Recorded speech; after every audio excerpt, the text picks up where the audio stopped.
all its forms and dimensions through South-South and triangular cooperation. Sharing of knowledge and solutions has become increasingly important among the multiple pillars of South-South cooperation.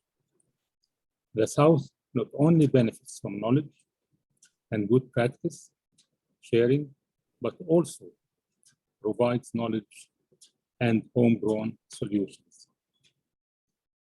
Southern think tanks are providing expertise and thought leadership on sustainable development. Southern village level projects, being either operational or research focused, are of strategic importance to global poverty reduction endeavors. We will hear from our distinguished panelists and speakers today about efforts originating from the Global South, often at the village level, that are contributing to poverty reduction. For example, in China, targeted poverty alleviation, a future poverty reduction policy, was implemented in 2015, providing targeted support to villages and households. Rural development, such as this, needs continued policy support and to be shared widely in order to be sustainable. With the historic success of the Chinese government and Chinese people in eradication of poverty, as announced by Chinese President Xi Jinping in February 2021, China has now moved on from targeted poverty reduction to rural revitalization and rural modernization. Another example in Asia is a village development program implemented in Indonesia and supported by a national policy in the form of village funds and programs for more than 74,000 villages. In Latin America, Argentina has implemented the SOS Children's Village beginning in the early 2000s.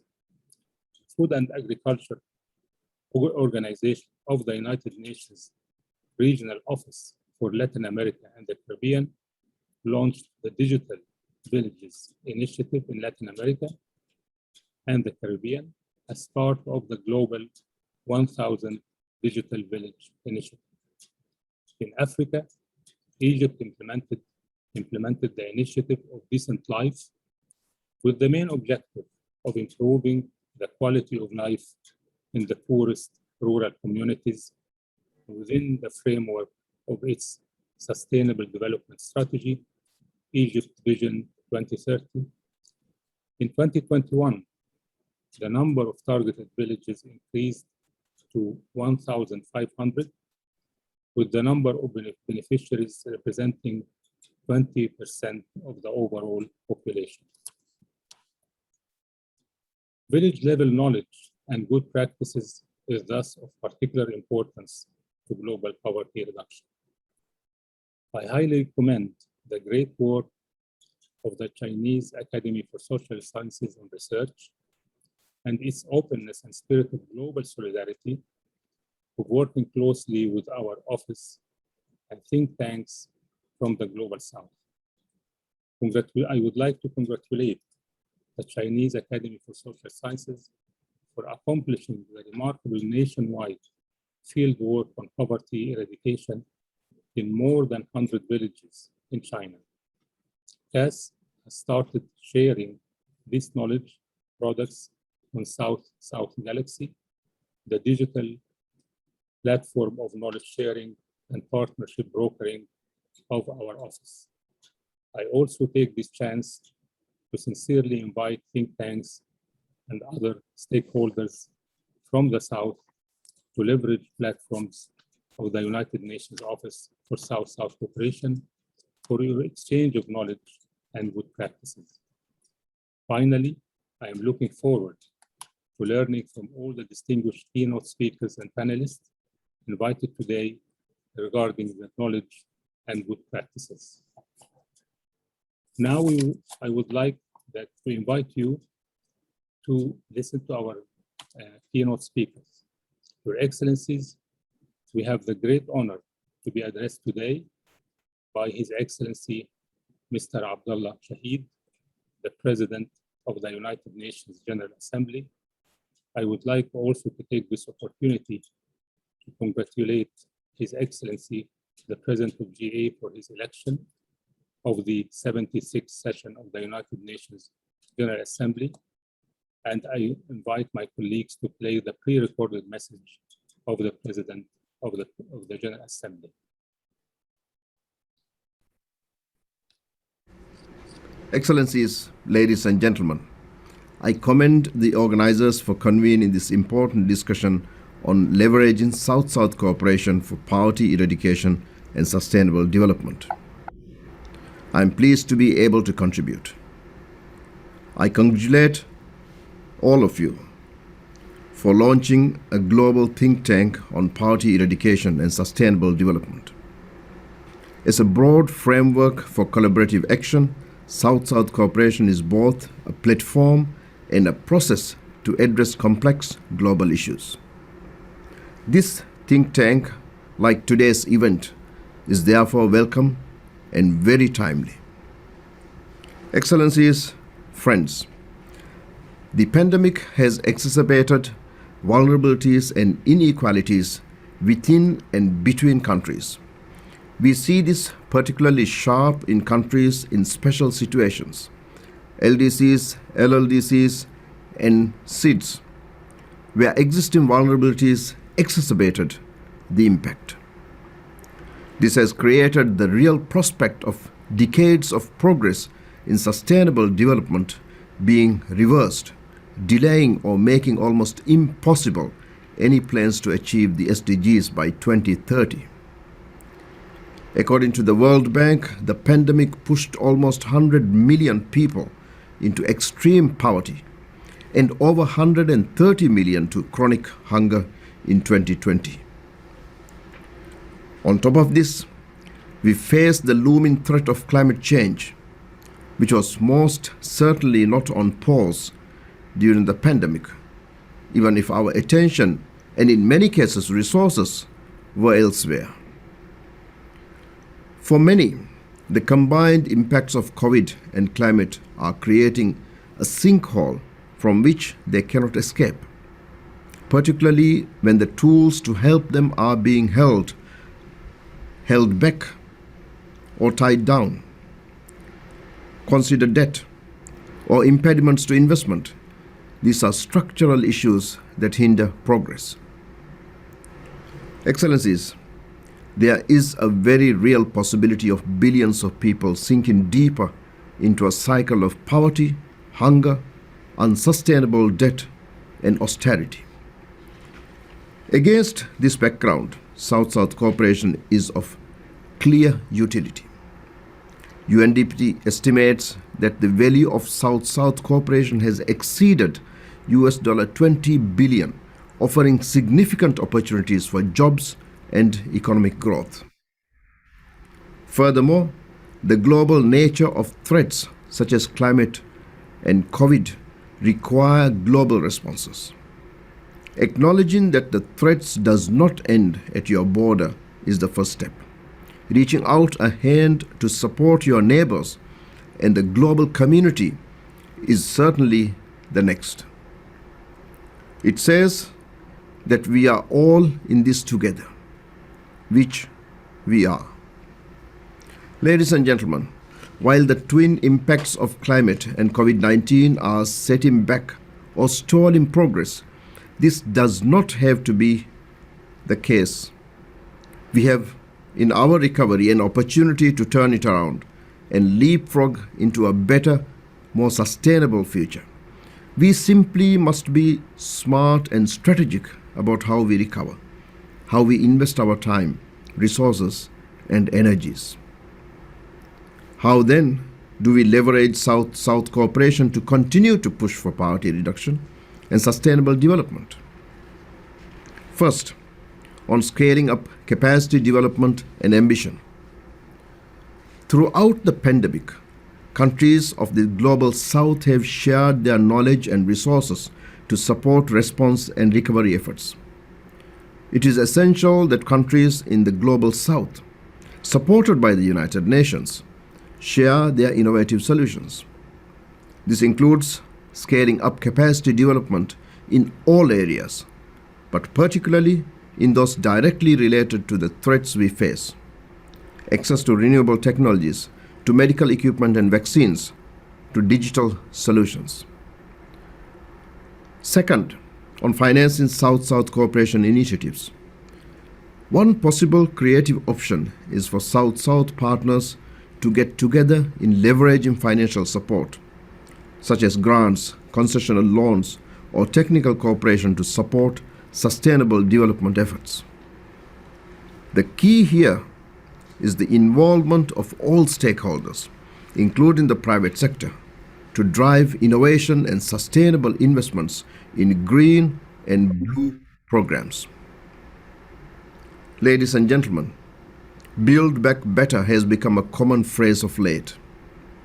The challenge, like so many others, is turning these words into action and ensuring that our recovery efforts do indeed lead to stronger, greener, and bluer sustainable development.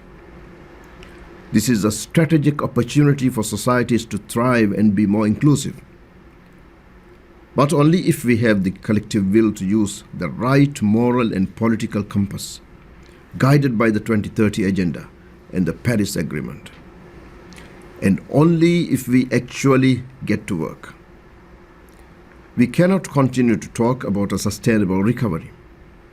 We must make it happen. Then only then can we truly leverage the greater potential and achieve meaningful possibilities through South-South and triangular cooperation. I thank you.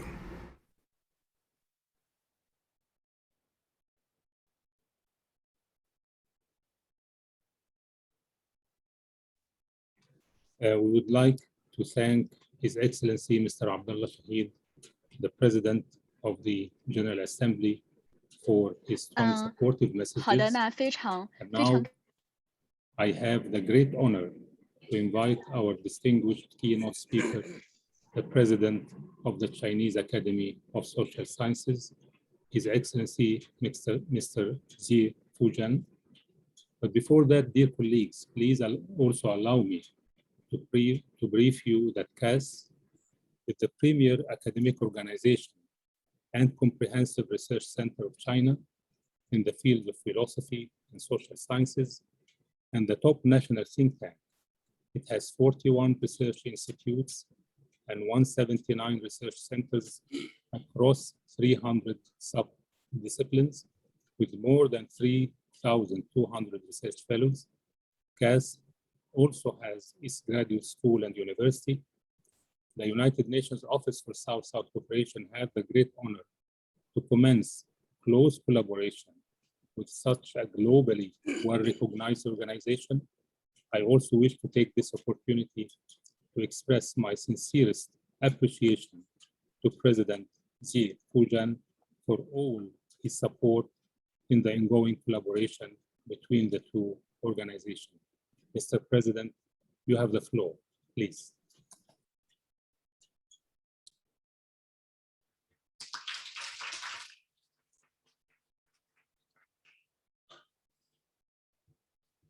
尊敬的阿卜杜拉·拉希德主席阁下，尊敬的哈莱·尤尼斯部长阁下，尊敬的马尼亚·斯科夫主席阁下，尊敬的乌沙·摩拉里副秘书长，各位嘉宾、女士们、先生们、朋友们，大家好！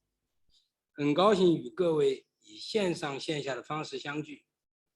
当前新冠肺炎疫情延宕反复，世界经济复苏仍具有脆弱性和不确定性。2030年议程全球落实面临严峻挑战，在此我们共话减贫大计，共襄南南合作，具有特别重要的意义。首先，我谨代表中国社会科学院向研讨会的召开表示热烈祝贺，向与会嘉宾表示诚挚欢迎。中国脱贫攻坚取得举世瞩目的成就，对中国和世界都具有重要的意义。消除贫困是人类社会的共同使命，中国人民千百年来孜孜以求的梦想。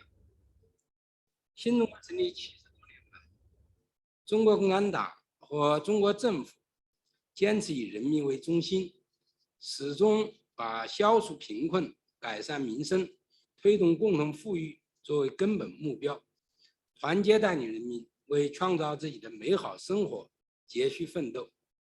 特别是通过脱贫攻坚，中国实现了人类有史以来规模最大、持续时间最长、惠及人口最多的减贫进程，取得了重大的历史性成就。改革开放以来，按照现行贫困标准计算，中国7.7亿农村贫困人口摆脱贫困。按照世界银行国际贫困标准，中国减贫人口占同期全球减贫人口70%以上。在全球贫困状况依然严峻，一些国家贫富分化加剧的背景下，提前10年实现联合国2030可持续发展议程减贫目标。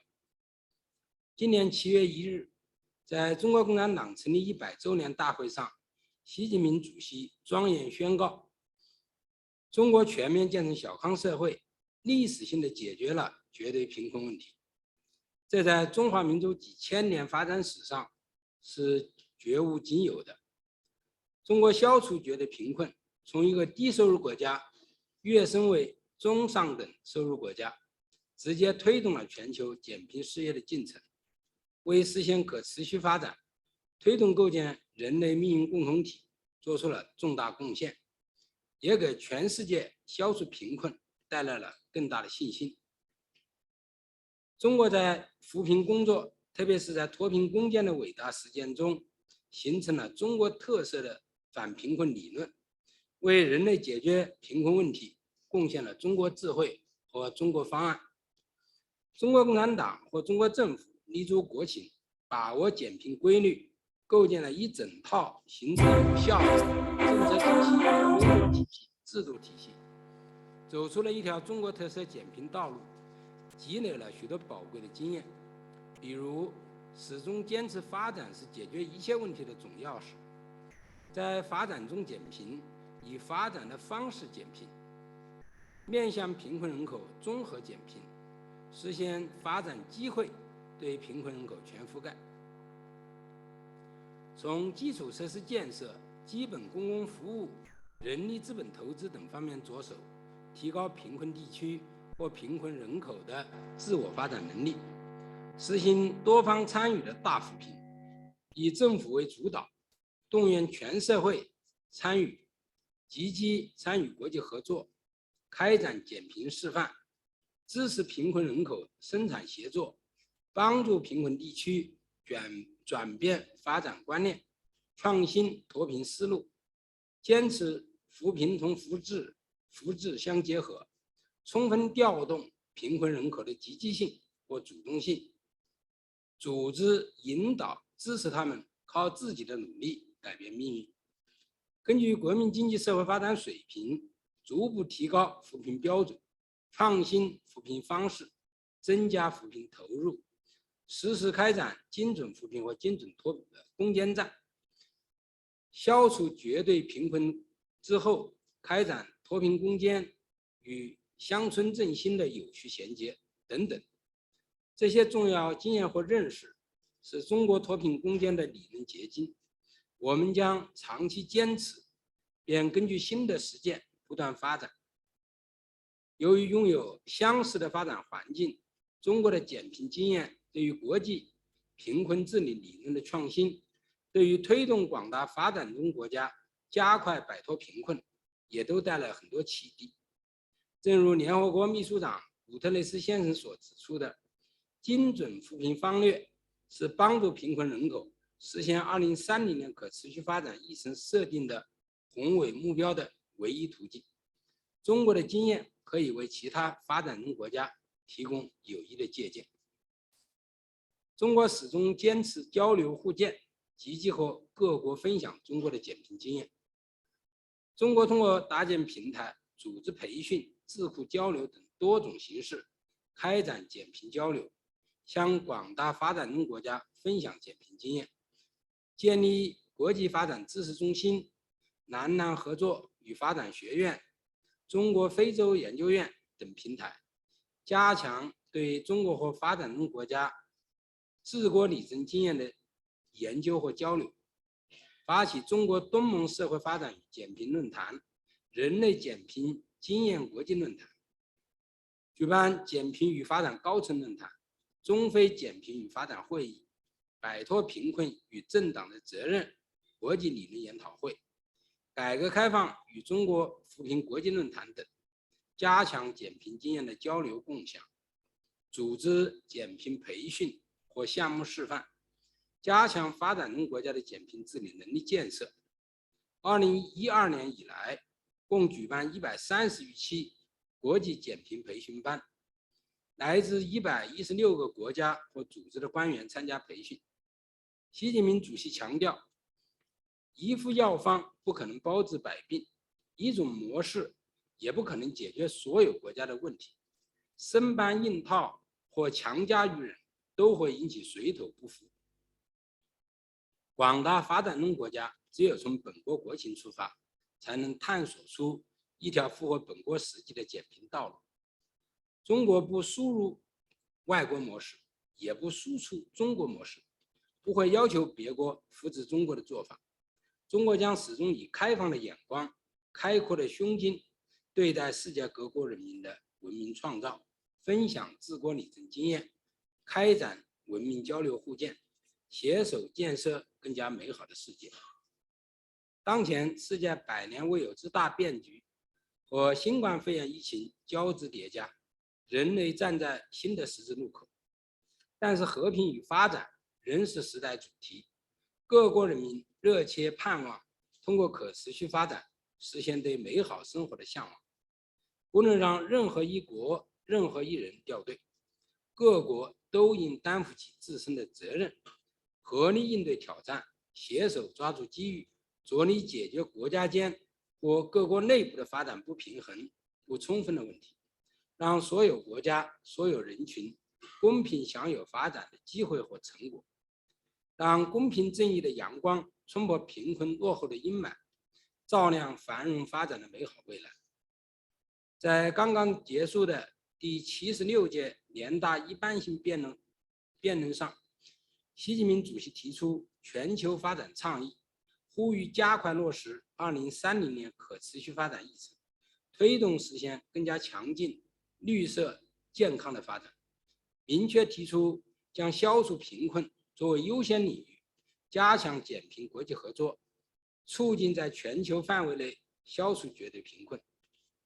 中国社会科学院作为中国哲学社会科学研究的最高学术机构，中国政府的重要智库，在中国减贫实践经验、国际发展合作方面开展了一系列研究和促进工作。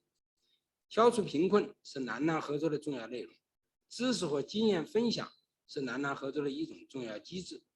近期，中国社会科学院精准扶贫百村调研优秀成果将作为首批知识产品，在南南合作办公室创立的南南星空平台上发布。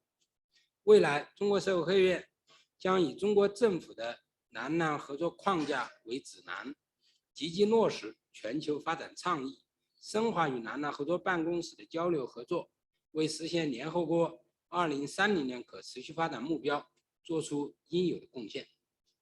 女士们、先生们，万物并育而不相害，道并行而不相悖。人类社会的发展是一部多元文明共生并进的历史。面对世界100年未有之大变局，如何加强不同文明之间的交流互鉴，是全人类共同面对的一个重大课题。希望与会嘉宾为深化南南合作、为全球减贫或可持续发展贡献智慧，为推动构建人类命运共同体贡献力量。祝愿研讨会取得圆满成功，谢谢大家。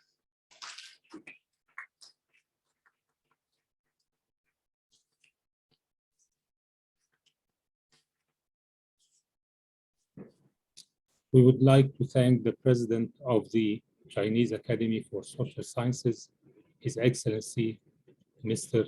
Qi Fujian, and we are looking forward to work closely in collaboration with your institution in order to strengthen efforts on South-South cooperation for poverty eradication. Now, Your Excellencies, we have the great honor to be addressed by Her Excellency Dr. Hala Said, Minister of Planning and Economic Development of Egypt. In her video message remarks, Her Excellency will share experiences of Egypt in poverty eradication, particularly under the national initiative of Decent Life. I invite my colleagues to play the pre-recorded message of Her Excellency Dr. Hala Said. Dr. Adel Abdelatif, Director of the United Nations Office for South-South Cooperation, distinguished guests, ladies and gentlemen, greetings from Cairo. It gives me great pleasure to be amongst you today in this event organized by the United Nations Office for South-South Cooperation and the Chinese Academy of Social Sciences.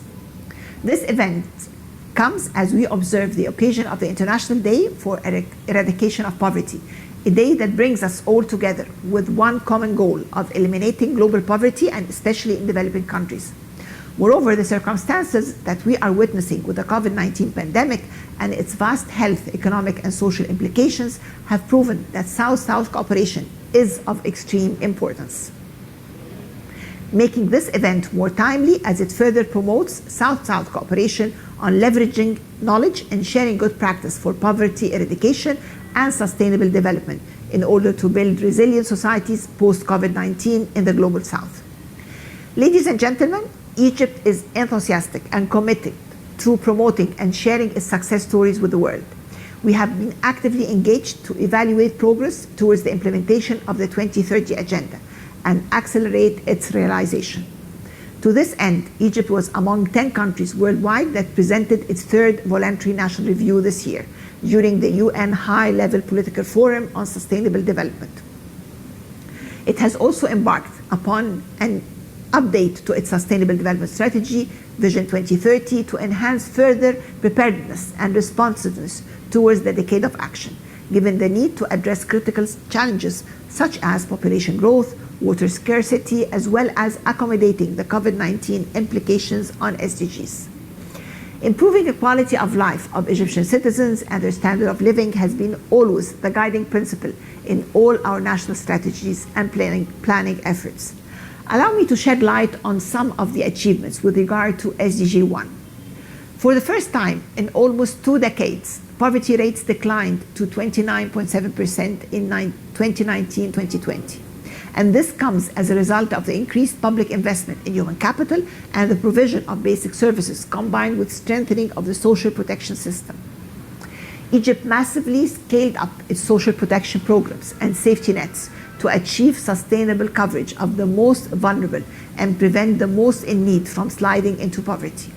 To culminate these efforts, we are targeting inclusive and sustainable growth to identify the gaps in order to achieve the SDGs at the local level.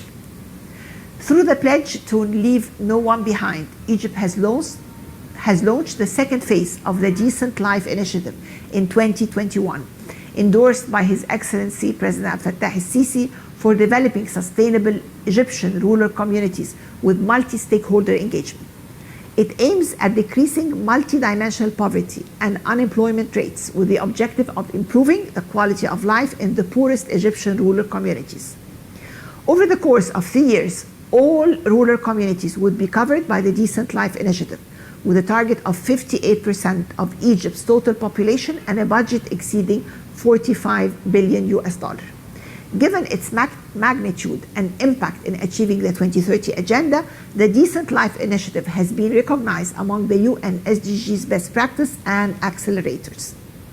Ladies and gentlemen, Egypt lays great emphasis to the localization of SDGs at all levels, which is essential to build a more resilient economy and community post-COVID-19. The Ministry of Planning and Economic Development, in partnership with the United Nations Population Fund, has produced, and for the first time in Egypt and the region, 27 reports for localization of SDGs in each of the 27 Egyptian governorates. These reports document the progress and the current status of implementing SDGs of each governorate through measuring and updating the values of 32 indicators for 11 SDGs based on data availability. Furthermore, we have developed funding formula for the governorates with the goal of ensuring a fair and objective allocation of public investment, and among them, taking into consideration the different socioeconomic characteristics and circumstances of each one. Ladies and gentlemen, in line with the objectives of Egypt's Vision 2030, the National Institute for Governance and Sustainable Development was established in September 2020, tasked with developing and enhancing human resources in the fields of good governance and sustainability. Today, we stand ready to share our best practices and build capacities in SDG planning, monitoring, and evaluation. The challenges posed by the pandemic are surmountable if and only if countries push for further commitment through collaborations and partnership, which is the main catalyst to supporting efforts to achieve sustainable development and poverty eradication. So, as we continue to seek better ways of mitigating the impact of the pandemic, making use of best practices across the wide range of countries, experiences, and driven by our common goal, the implementation of SDGs whilst ensuring a sustainable recovery, it is crucial that we work together to develop better initiatives for accelerating SDGs implementation across our nations. Thank you. Excellent.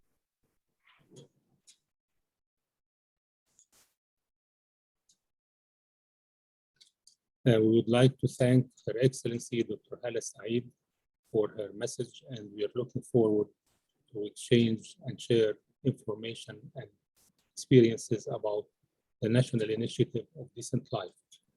Now I have the great honor to give the floor to Her Excellency Ms. Maria del Carmen Swift, President of the 20th High-Level Committee on South Cooperation. The High-Level Committee is the main policy-making body on South Cooperation in the United Nations as a UN General Assembly Committee of the whole membership. Your Excellency, you have the floor. Muchísimas gracias, Abdel. Muy buenos días y buenas tardes para aquellos colegas que se encuentran en otras latitudes y usos horarios. Deseo en primer lugar saludar al presidente de la Asamblea General, señor Abdullah Shahid, al presidente de la Academia China de Ciencias Sociales, señor Fusan Xie, a la secretaria general adjunta, administradora asociada del Programa de Naciones Unidas para el Desarrollo, señora Usha Rao Monari, y al director ad interim de Naciones Unidas para la Cooperación Sur-Sur, señor Adel Abdelatif. Me es muy grato estar hoy aquí participando en la apertura de este evento, el cual resulta de suma importancia dada la actual coyuntura internacional. El tema elegido realmente es esencial para el mundo de hoy, la lucha contra el hambre y la pobreza y el desarrollo sostenible. En ese sentido, quiero decir que este tema, desde comienzos del año 2020 y transitando una pandemia de alcance global, cuyas devastadoras consecuencias sobre el desarrollo de nuestros países no encuentra precedentes previos, estos temas, decía, han recrudecido y se han ubicado al inicio o encima de las agendas internacionales. La comunidad internacional toda, tanto estados como organismos internacionales, sector privado, sociedad civil, grupos de reflexión, se encuentran trabajando para encontrar soluciones que nos permitan, en primer lugar, detener la propagación del virus y sus variantes, al tiempo que se garantice el acceso a vacunas contra el COVID-19 de manera igualitaria, equitativa y asequible. Por otra parte, transitamos un proceso de reflexión y debate en torno a cómo fortalecer los vínculos internacionales y el trabajo colectivo para que, sin dejar a nadie atrás, podamos retomar la senda del desarrollo y, en particular, erradicar la pobreza en todas sus formas y dimensiones definitivamente. El actual escenario global es un punto de inflexión para el multilateralismo y la cooperación internacional, de cuyo devenir dependerá el futuro de la pospandemia. En ese sentido, quisiera focalizarme en el tema objeto de este evento, el rol de los grupos de reflexión en el intercambio de conocimientos y buenas prácticas para erradicar la pobreza a través de la cooperación sur-sur. El intercambio de conocimientos y buenas prácticas entre centros de estudios, entre think tank, no es nuevo, más bien es una experiencia que cuenta con una larga trayectoria en las vinculaciones transfronterizas del mundo contemporáneo. No obstante, el trabajo conjunto entre estos actores bajo la modalidad de la cooperación sur-sur sí es de desarrollo reciente. Y por ello cabe preguntarse cuál es su diferencial y qué viene a aportar para que resulte innovador. Uno de los principales aportes es que le da voz a los investigadores, a los científicos, a los profesionales del sur global.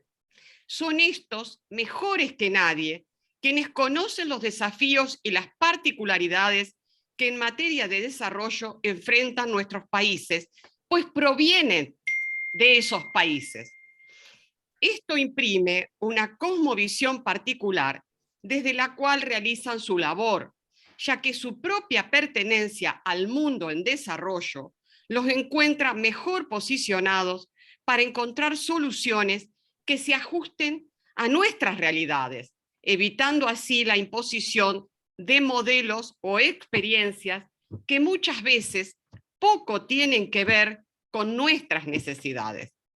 Asimismo, este intercambio permite realizar la modalidad de la cooperación sur-sur e implica la implementación y ejecución de actividades que tengan en cuenta los principios rectores de este tipo de cooperación internacional, principalmente el respeto a la soberanía nacional, no ningún tipo de condicionalidades, ningún tipo de interferencia en los asuntos internos y beneficio mutuo.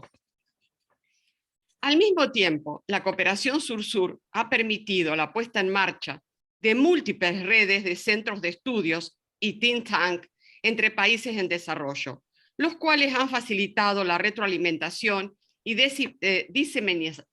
diseminación de las experiencias exitosas en los países en desarrollo, y también ha contribuido a reducir las brechas de conocimientos existentes entre estos y los países desarrollados.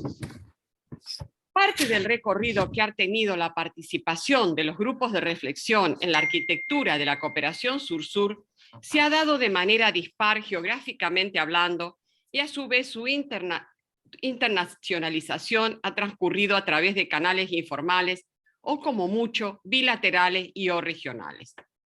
La segunda conferencia de alto nivel de las Naciones Unidas sobre cooperación sur-sur, también conocida como PAVA más 40, que tuvo lugar en Buenos Aires en el año 2019, significó un hito en lo que se refiere a el reconocimiento de la cooperación sur-sur y el alcance e institucionalidad que ha facilitado la integración racional, o que se ha visto, mejor dicho, facilitado por la integración regional, subregional e interregional, al tiempo que esta cooperación sur-sur cuenta con una mayor participación del número de agentes que intervienen en el contexto de esta cooperación.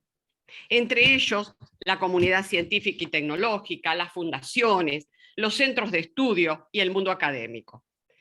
Frente a ello, se convocó a que, en conformidad con las prioridades de desarrollo que fijen los estados y teniendo presente el compromiso global de alcanzar los objetivos de desarrollo sostenible de la Agenda 2030, se propiciaran alianzas multiactores, capaces de intensificar la cooperación sur-sur e impulsar iniciativas que contribuyan al intercambio de buenas prácticas, capacidades y tecnologías. Este consenso alcanzado en la reunión conocida como Pava más 40 está hoy más vigente que nunca y ha sido central en los debates de la 20ª sesión del Comité de Alto Nivel de las Naciones Unidas sobre Cooperación Sur-Sur, órgano que mi delegación tiene el honor de presidir. Durante la sesión hubo un rotundo mensaje sobre la necesidad de promover esquemas de trabajo que integren a diferentes actores de la cooperación internacional con el objeto de aprovechar el enorme potencial que estos poseen y de esta manera avanzar en el advenimiento de sinergias y complementariedades que permitan una mejor y articulada transferencia de capacidades y saberes del sur global en todos los niveles.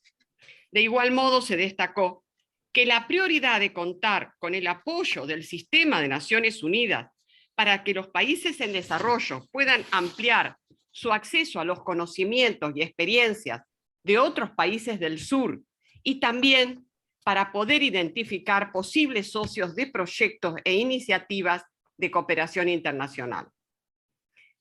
Insistimos también en la necesidad de alcanzar una mayor articulación entre los gobiernos nacionales, los organismos internacionales y las múltiples partes interesadas con capacidades en materia de desarrollo, a fin de contar con políticas de cooperación sur-sur más integradas, coordinadas y coherentes.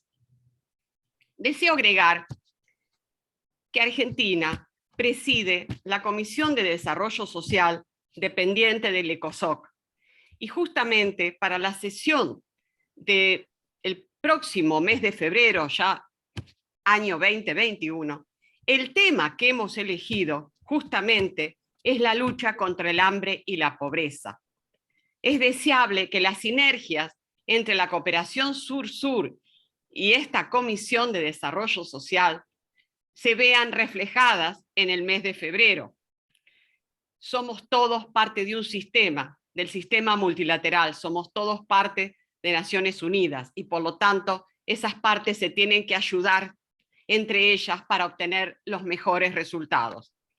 Estimados colegas, no caben dudas de la enorme contribución que los centros de estudios pueden realizar en el fortalecimiento de las capacidades institucionales y en el desarrollo de políticas públicas en nuestras sociedades.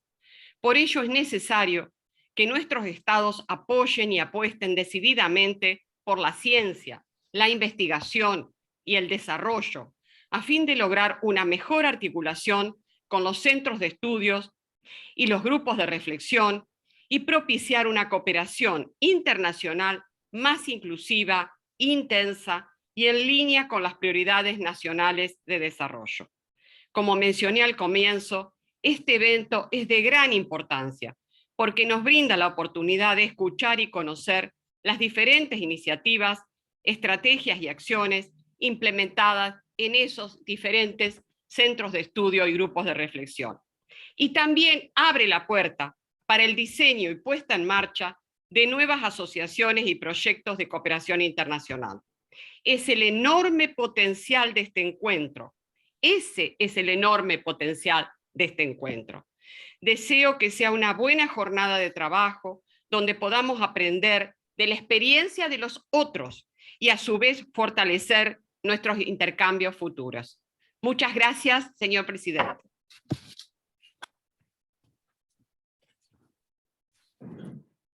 We would like to thank Her Excellency Ms. Maria del Carmen Squef, the President of the High-Level Committee on South-South Cooperation. Distinguished participants, the United Nations Development Program is the United Nations Global Development Network advocating for change and connecting countries to knowledge, experience, and resources to help people build better lives. UNDP is also the leading UN agency supporting South-South cooperation since the mid-1970s. Now I have the great honor to give the floor to Ms. Usha Rao Munari, Under Secretary General and Associate Administrator of UNDP, and I invite my colleagues to play the pre-recorded message from Ms. Usha Rao Munari.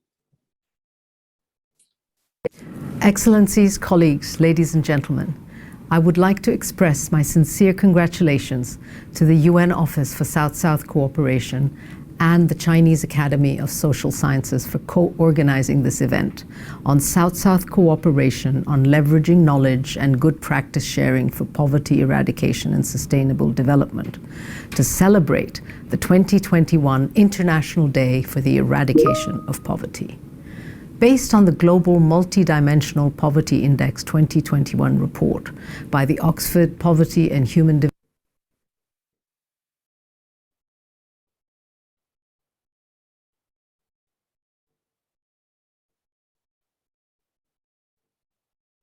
Excellencies, colleagues, ladies and gentlemen, I would like to express my sincere congratulations to the UN Office for South-South Cooperation and the Chinese Academy of Social Sciences for co-organizing this event on South-South cooperation on leveraging knowledge and good practice sharing for poverty eradication and sustainable development, to celebrate the 2021 International Day for the Eradication of Poverty. Based on the Global Multidimensional Poverty Index 2021 report by the Oxford Poverty and Human Development Initiative and UNDP, 1.3 billion people from over 100 countries in developing regions are identified as multidimensionally poor. Nearly 85% live in sub-Saharan Africa or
Excellencies, colleagues, ladies and gentlemen, I would like to express my sincere congratulations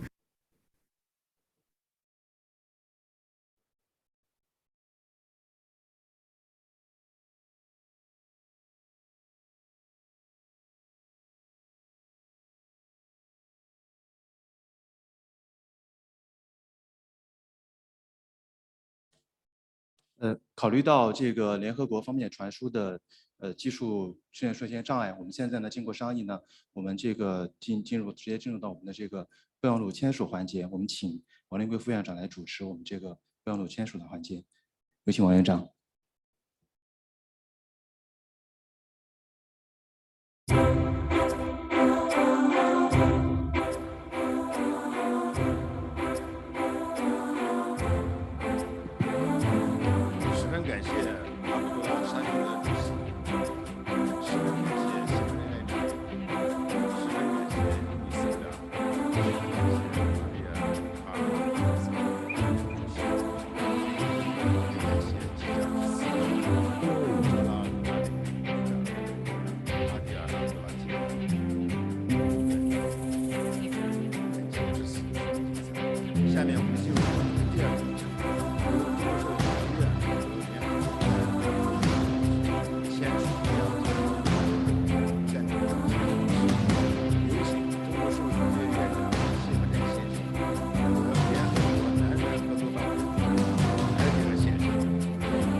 先生们，让我们以热烈的掌声祝贺中国社会科学院联合国南南合作办公室谅解备忘录正式签约。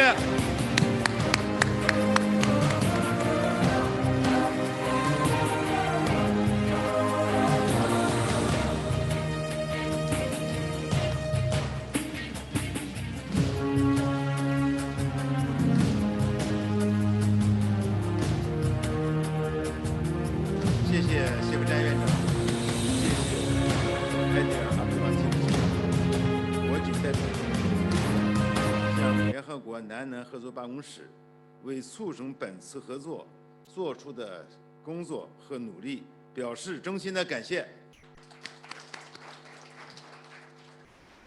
这个谅解备忘录的签署，正式确立了中国社会科学院和联合国南南合作办公室的合作伙伴关系，为下一步加深双方在共同关心的领域开展进一步的合作奠定了机制基础。中国社会科学院将以备忘录的签署为契机，深化与国际组织、机构及各国智库的务实合作，通过开展知识和优秀实践分享，举办系列活动，开展人员交流和互访等形式，围绕实现2030年可持续发展目标，分享中国经验和中国的智慧。下面进入会议的第3个日程，有请艾迪尔阿卜杜拉提夫先生宣读加盟脱贫和可持续发展智库网络的名单，大家欢迎。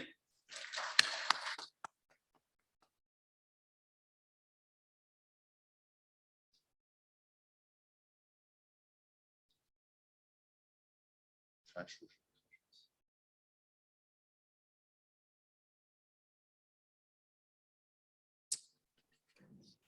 I would like to thank Mr. Wang, Vice President of CASS, dear colleagues, distinguished participants. Think tanks provide thought leadership on the achievement of the Sustainable Development Goals, informing policymakers and development practitioners with knowledge, research, findings, and concrete solutions. The United Nations Development Programme and the United Nations Office for South-South Cooperation have supported the formation of the South-South Global Thinkers. This network of think tanks support research, advocacy, and advisory. The South-South Global Thinkers is a community where think tank networks from the global South and North can come together and engage in policy dialogues and share knowledge and Southern perspectives. This think tank community, by joining the South-South Global Thinkers, will provide a solid platform to enable joint research and knowledge sharing that aim to inform policy dialogues and agenda setting on South-South cooperation towards poverty eradication and sustainable development, and to increase engagement and voices from the research community of the South in international development. I would like to seize this opportunity to express my sincerest congratulations to the Chinese Academy of Social Sciences for taking the lead in the formation of a network of global think tanks on poverty eradication and sustainable development. Together with CASS and its institutions, a total of 20 think tanks from over 12 countries join this network. These think tanks include Africa Policy Institute, Latin American Council of Social Sciences, Horn Economic and Social Policy Institute, China Institute for Poverty Reduction, Beijing Normal University, National Scientific and Technical Research Council, Argentina, Royal Academy of Cambodia, Center for Poverty Research of Chinese Academy of Social Sciences, China Central and Eastern European Research Institute, China Poverty Alleviation Research Institute of Renmin University of China, Chinese Institute of Hong Kong, the College of International Development and Global Agriculture of China, Agricultural University, International Poverty Reduction Center in China, the Egyptian Council for Foreign Relations Affairs, South-South Dialogue Center for China Studies, Institute of Peace and Diplomatic Studies, Far Eastern Federal University, Human Sciences Research Council, and the National Council of Government of the Republic of South Africa, and the Law Academy of Economic and Social Sciences. Through this network of think tanks, we look forward to better understanding challenges, solutions, and policy implications. As nominated by the Chinese Academy of Social Sciences, His Excellency Wang Lingui, Vice President of CASS, will be the chair from CASS. Please allow me to express my sincerest congratulations to you, Mr. Wang, for assuming the chairpersonship of the network of think tanks in poverty eradication and sustainable development. I wish that under your leadership, this network of think tanks will be a great success in the future to support poverty eradication in the Global South. Mr. Chair, you have the floor.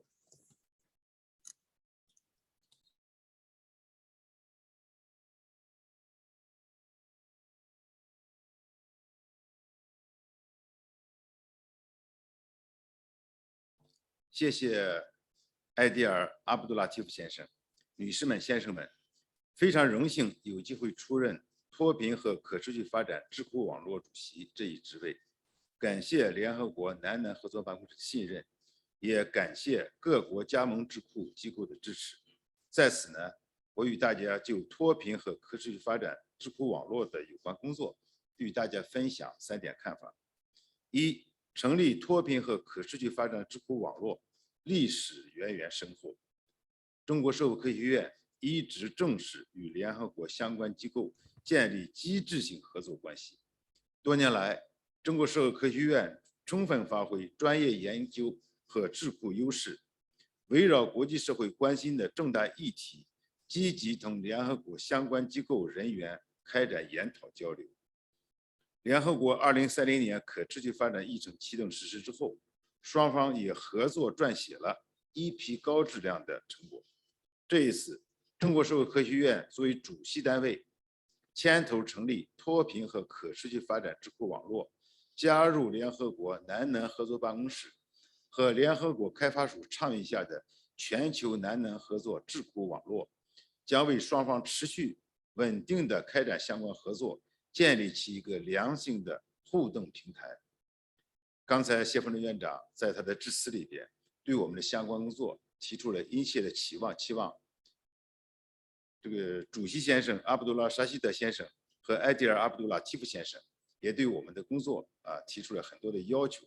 我们呢要团结所有的成员单位，一起呢把这个工作抓实、抓好、抓出成效。二、成立脱贫和可持续发展智库网络的现实动力强劲。当前正在肆虐的新冠肺炎疫情使世界经济陷入衰退，也给全球减贫决心和努力带来了巨大的挑战。今年9月，中国国家主席习近平以视频方式出席第76届联大一般性辩论时指出，全球发展倡议是我们的共同任务，呼吁国际社会加快落实2030年可持续发展议程。在这一个背景和这一要求之下，脱贫和可持续发展智库网络的建立，响应了习近平主席和联合国有关机构全球发展倡议的号召，将为促进疫后复苏、深化南南合作、加强减贫国际合作提供必要的智力支持。三是脱贫和可持续发展智库网络的目标和任务十分明确。一方面，让中国的脱贫攻坚经验为世界减贫贡献力量，中国的脱贫攻坚取得全面胜利，这是中华民族伟大复兴历史进程中具有划时代意义的重要里程碑，也是人类减贫史上的重要事件。2021年2月，中国国家主席习近平在全国脱贫攻坚总结表彰大会上提到，贫困是人类社会的顽疾，反贫困始终是古今中外治国安邦的一件大事。中国社会科学院作为国家这些社会科学最大、门类最齐全的研究机构，和国家级的综合性高端智库，将充分发挥学科优势、人才优势、渠道优势、基础研究优势，以脱贫和可持续发展智库网络为依托，分享中国在减贫实践中探索形成的有益经验，为拓展全球贫困治理与现代化发展贡献新思路，促进中国减贫经验在更大范围内惠及世界各国人民，特别是发展中国家人民。另一方面，要惠及各国减贫合力，深化交流互鉴。在全球减贫和走向现代化的进程中，每个国家的国情不同，所处的发展阶段也迥异，形成了各具特色的减贫和发展模式。因此，加强交流互鉴对全球减贫事业和可持续发展具有重要的现实意义。中国社会科学院作为脱贫和可持续发展智库网络的主席单位，将充分发挥带头作用，聚焦发展中国家面临的困难、挑战和问题，积极组织智库之间以及智库与联合国机构之间展开多种形式的交流研讨。未来，我们将邀请更多的发展中国家智库加入脱贫和可持续发展智库网络，力争将其建设成为覆盖全球发展中国家的智库网络枢纽。我们相信，脱贫和可持续发展智库网络的建立，不仅将为今后各加盟国家智库间进一步开展高层次、深层次的合作奠定坚实的机制基础，也将为发展中国家之间增进减贫领域合作交流提供各自借鉴的范本，为全球脱贫和可持续发展贡献我们智库和智库网络的作用。在此呢，谢谢大家。下面呢，有请我的同事崔建民同志先生呢主持圆桌会议，有请崔局长。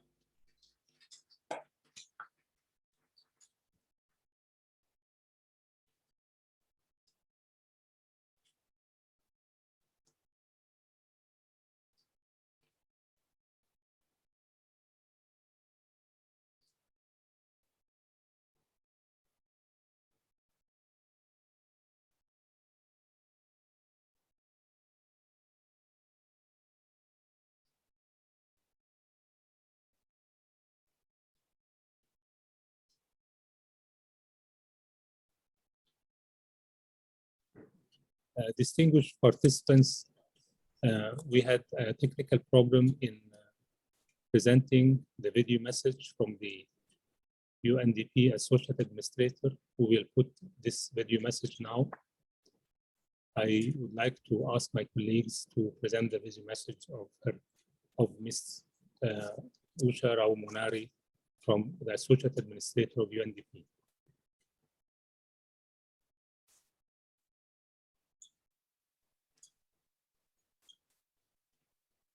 And the Chinese Academy of Social Sciences for co-organizing this event on South-South cooperation on leveraging knowledge and good practice sharing for poverty eradication and sustainable development, to celebrate the 2021 International Day for the Eradication of Poverty. Based on the Global Multidimensional Poverty Index 2021 report by the Oxford Poverty and Human Development Initiative and UNDP, 1.3 billion people from over 100 countries in developing regions are identified as multidimensionally poor. Nearly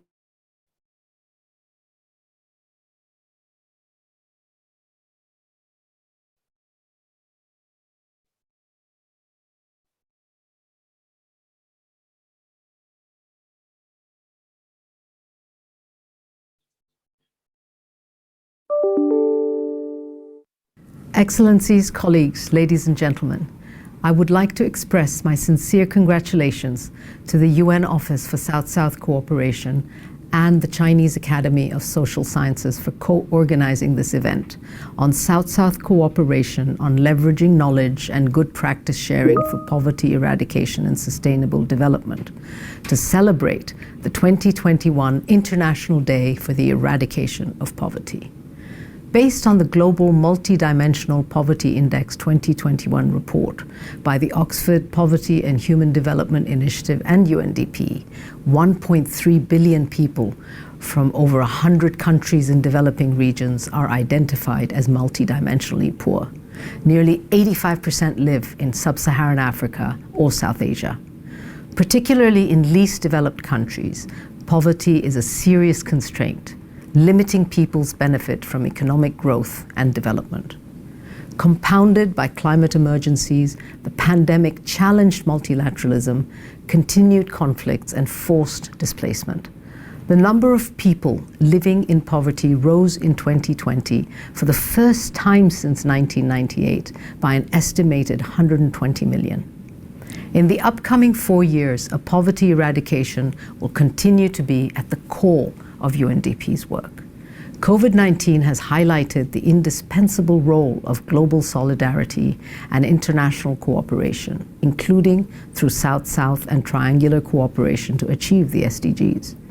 In 2020, the UN put in place the first UN system-wide strategy on South-South and triangular cooperation for sustainable development and adopted the action plan this year, coordinated by the UN Office for South-South Cooperation. UNDP worked closely together with sister UN entities to support the preparation of the strategy, and we see the strategy and its action plan as key policy frameworks to leverage South-South and triangular cooperation in support of member states' efforts to accelerate results toward the SDGs in a coordinated manner. UNDP is well positioned to contribute to the implementation of this first UN system-wide strategy on South-South and triangular cooperation at various levels by leveraging our established development expertise, global network, decentralized presence, and trusted partnerships in over 170 countries and territories. UNDP's new strategic plan for 2022-25 considers South-South and triangular cooperation as being integral to how UNDP works and thinks about the future of development. To this end, we value the vital role of think tanks in generating analysis, policy advice, and practical insights for the future of sustainable development. UNDP is also proudly joining UNOSSC to support the South-South Global Thinkers Network.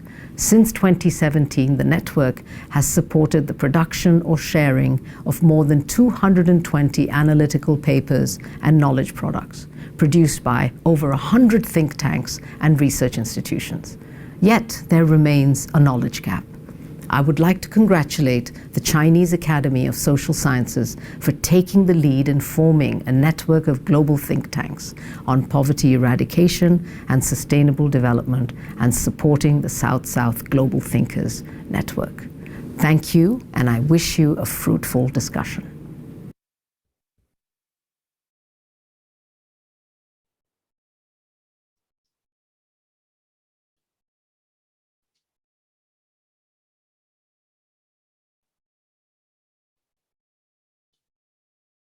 好，女士们、先生们，下面我们进入会议的第4个议程——圆桌讨论。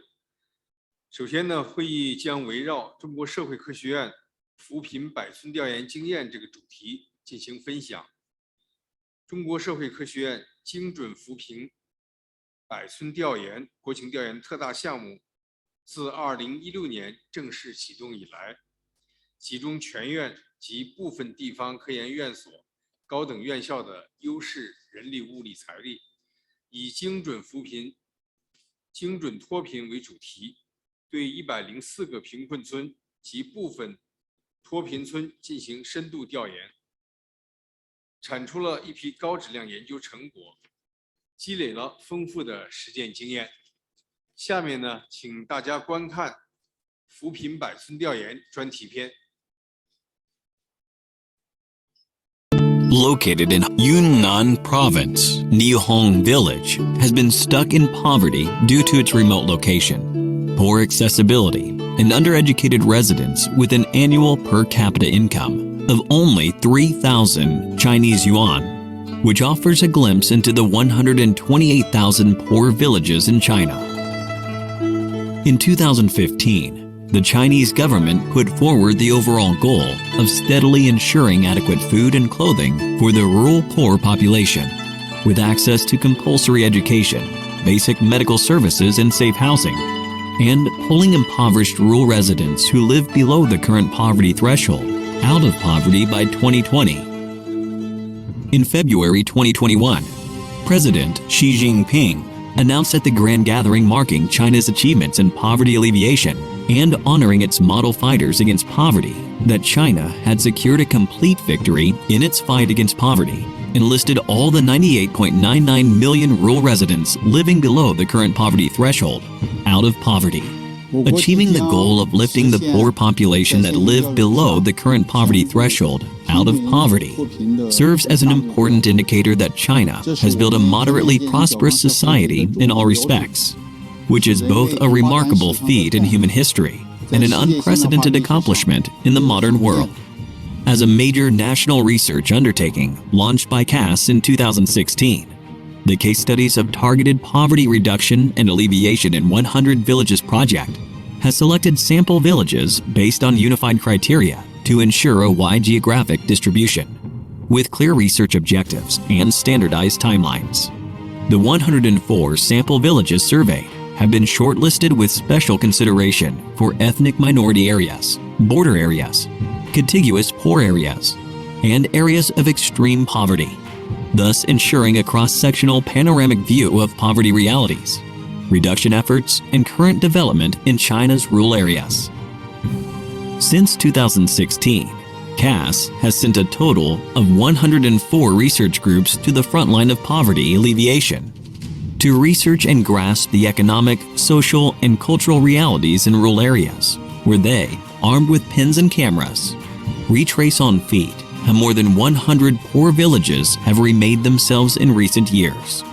In this process, they have distilled the experience of tackling the worldwide problem of poverty and contributed to winning the fight against poverty with hard work and collective wisdom, as befits responsible social scientists.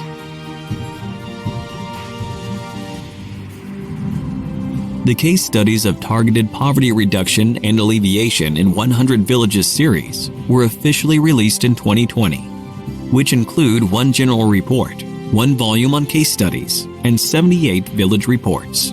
The series spotlight the vivid practices of people in different areas working together to build a better home and a better life, while also documenting the radical changes happening there.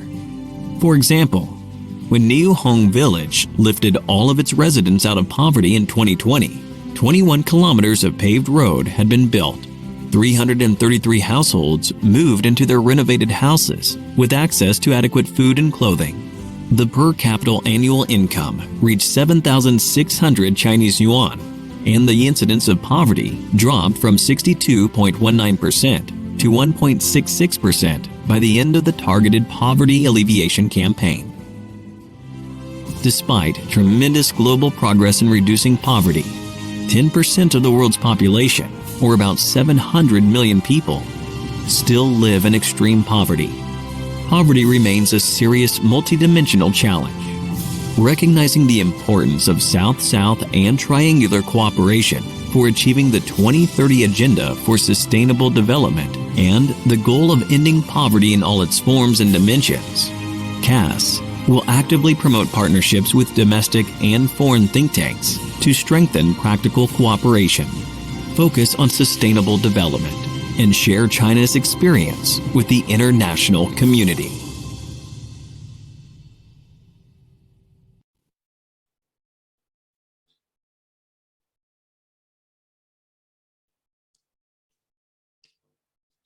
接下来，我们请中国社会科学院农村发展研究所所长魏厚凯先生发言。他曾经带队参加扶贫百村调研。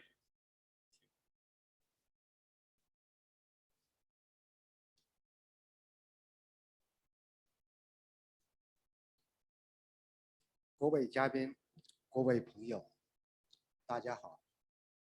我今天跟大家分享的题目是中国农村减贫的成效与经验。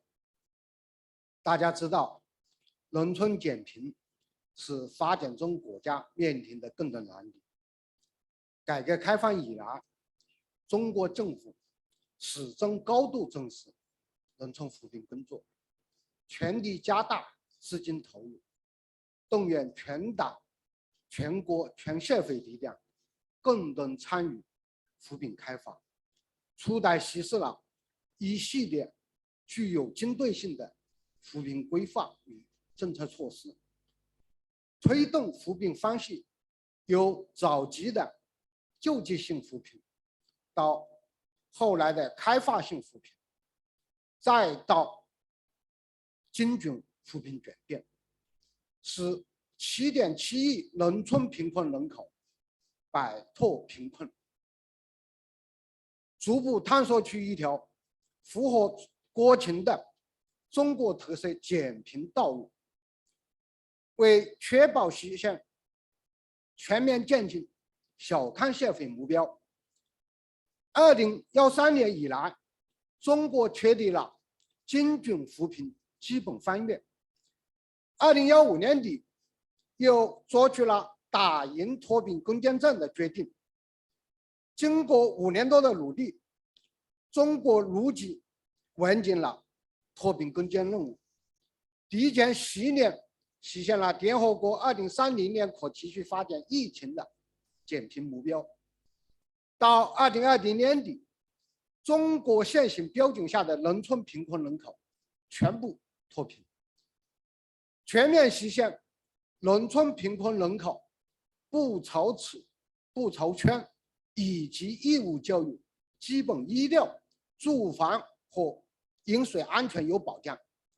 832个贫困县全部增茂，解决了区域性集体贫困。这里面就是从2013年到2020年，贫困地区农村居民人均可支配收入平均每年增长11.6%，增速比全国农村高了2.3个百分点。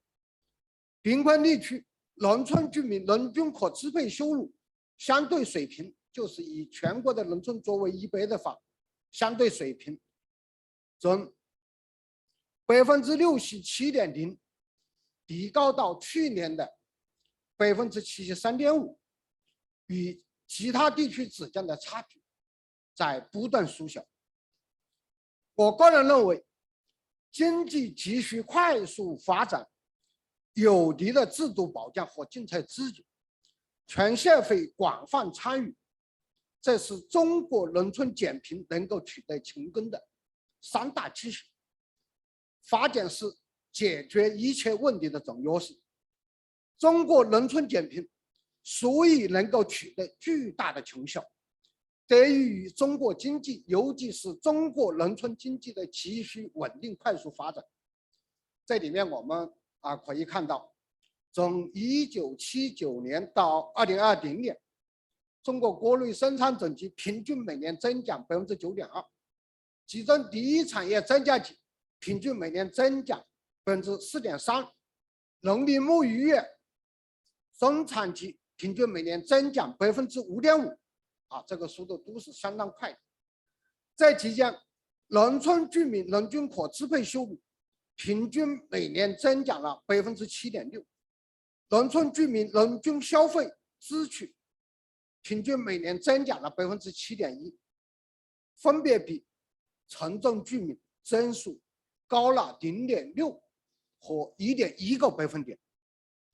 同时，政府的规划、制度安排和政策支持，以及全社会的广泛参与，为中国农村减贫提供了坚实的全方位的保障。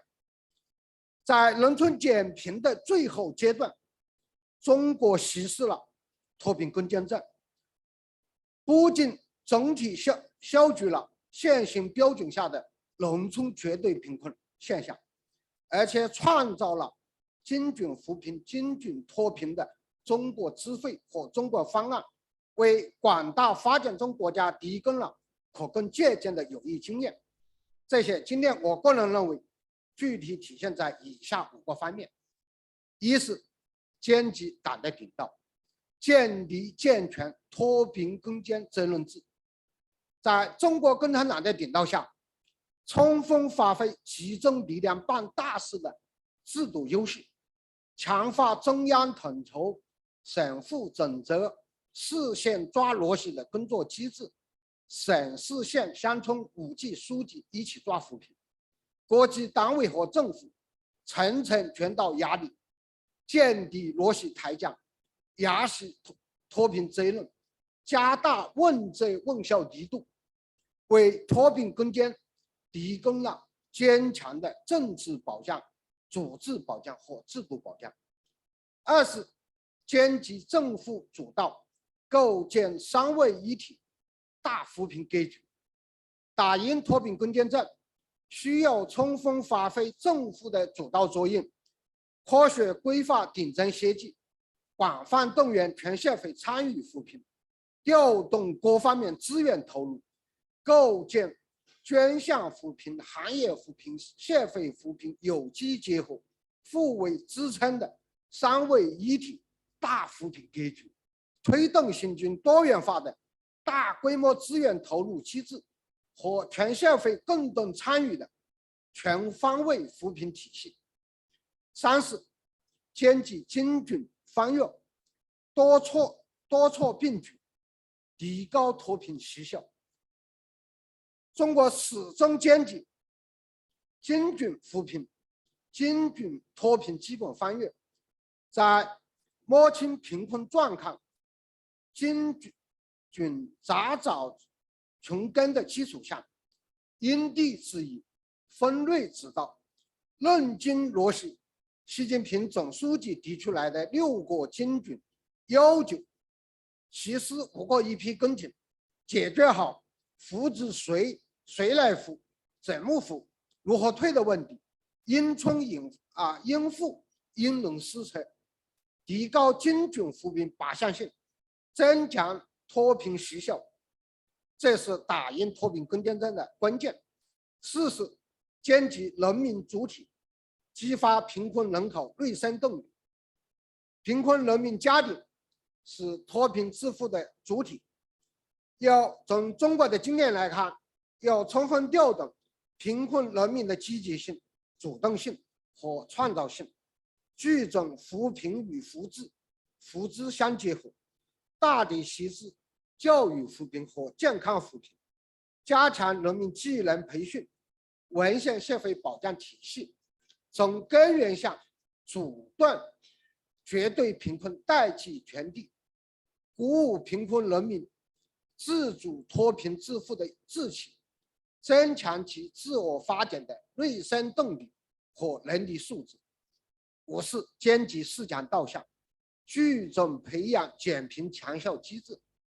无论是产业扶贫还是金融和消费扶贫，都需要遵循4强规律，要以4强需求为导向，加快强效扶贫产业的发展，探索推广资产收益扶贫模式，发挥新型农业经营主体的带贫减贫作用，建立人民稳定增收减贫的强效机制，增强贫困地区经济发展活力和应对突发事件的能力。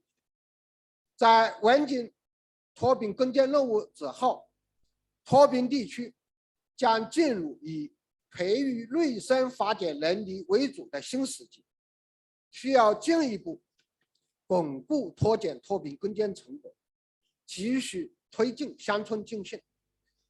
中国社会科学院精准扶贫、精准脱贫北村调研的经验表明，贫困中的脱贫并非是终点，而是实现其内生发展的起点。下一步要在全面提高脱贫质量的基础上，重点培育内生发展能力，走内生型的乡村振兴之路。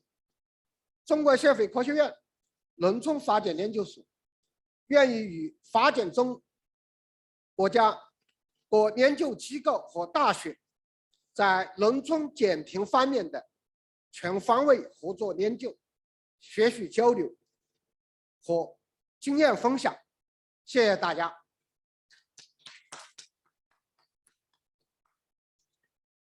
感谢魏厚凯先生的发言。本次会议我们还邀请了相关国际组织和政府间组织代表线上参会，共同探讨发展中国家脱贫的案例和经验。首先呢，请联合国开发计划署人类发展报告办公室主任佩德罗·康塞桑先生发言。有请。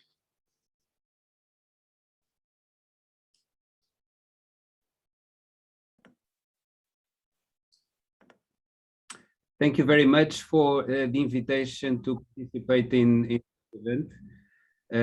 I would like to share some reflections on the broad theme of this dialogue, which has to do with interactions of knowledge and policy.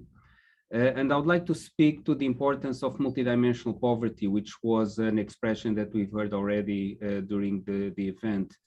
Including a reference to it by our UNDP Associate Administrator.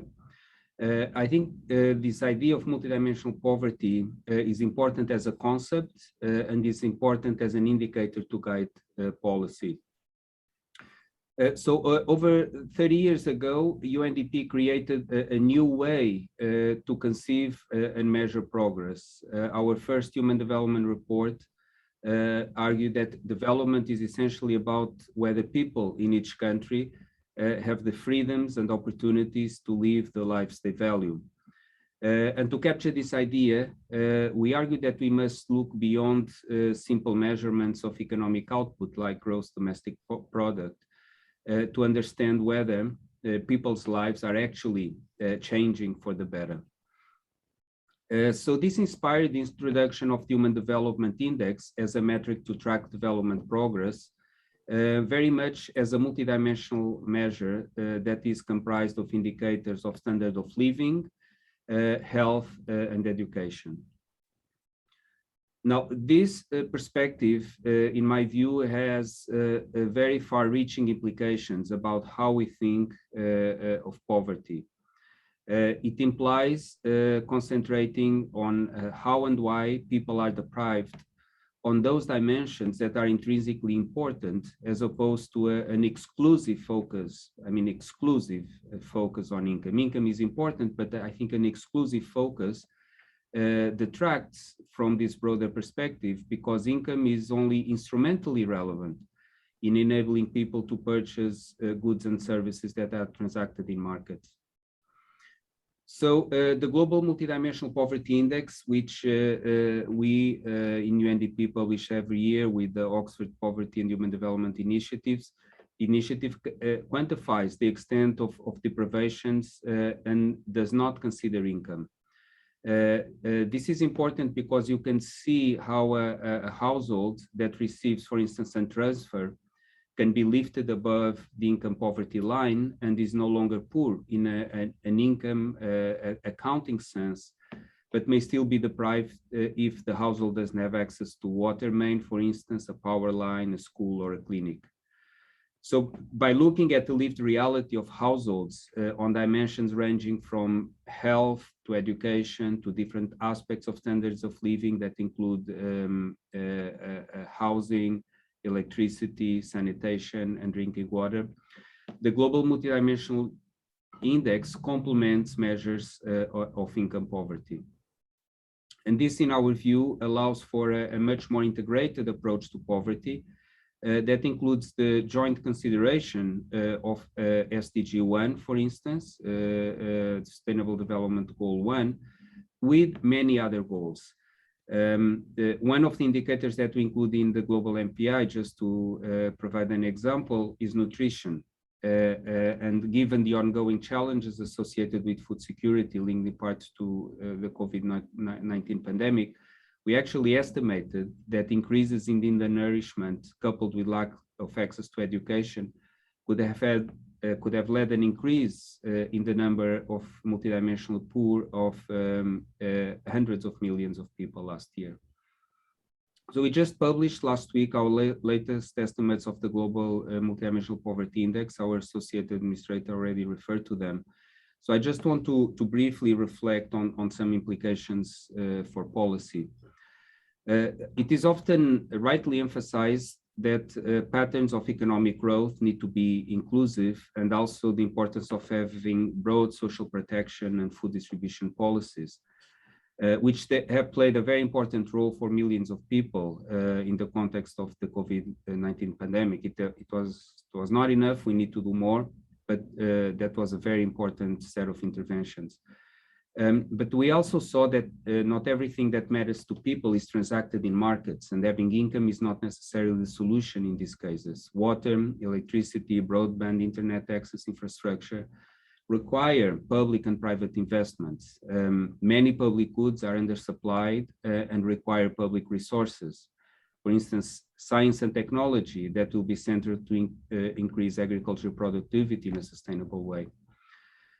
And so let me finish with coming back to this idea of the importance of multidimensionality as an approach to poverty. Many of these challenges are interrelated and require public resources and strong public policy responses.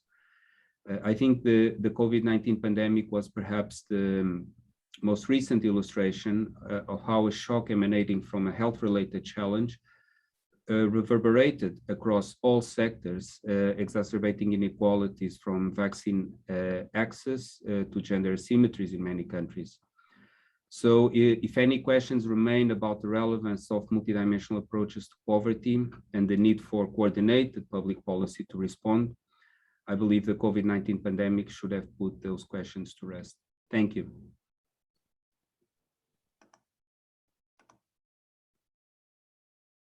谢谢佩德罗·康塞桑先生。下面呢，请南方中心执行主任卡洛斯·克雷亚先生发言。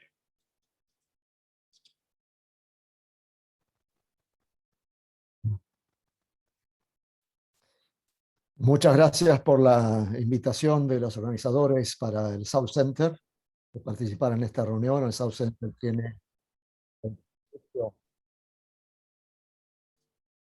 el privilegio de cooperar con ambas instituciones. Y ciertamente el tema que se trata hoy es de vital importancia. Voy a hacer dos observaciones preliminares y luego presentaré algunas de las conclusiones de los estudios que ha hecho el South Center en materia de erradicación de la pobreza.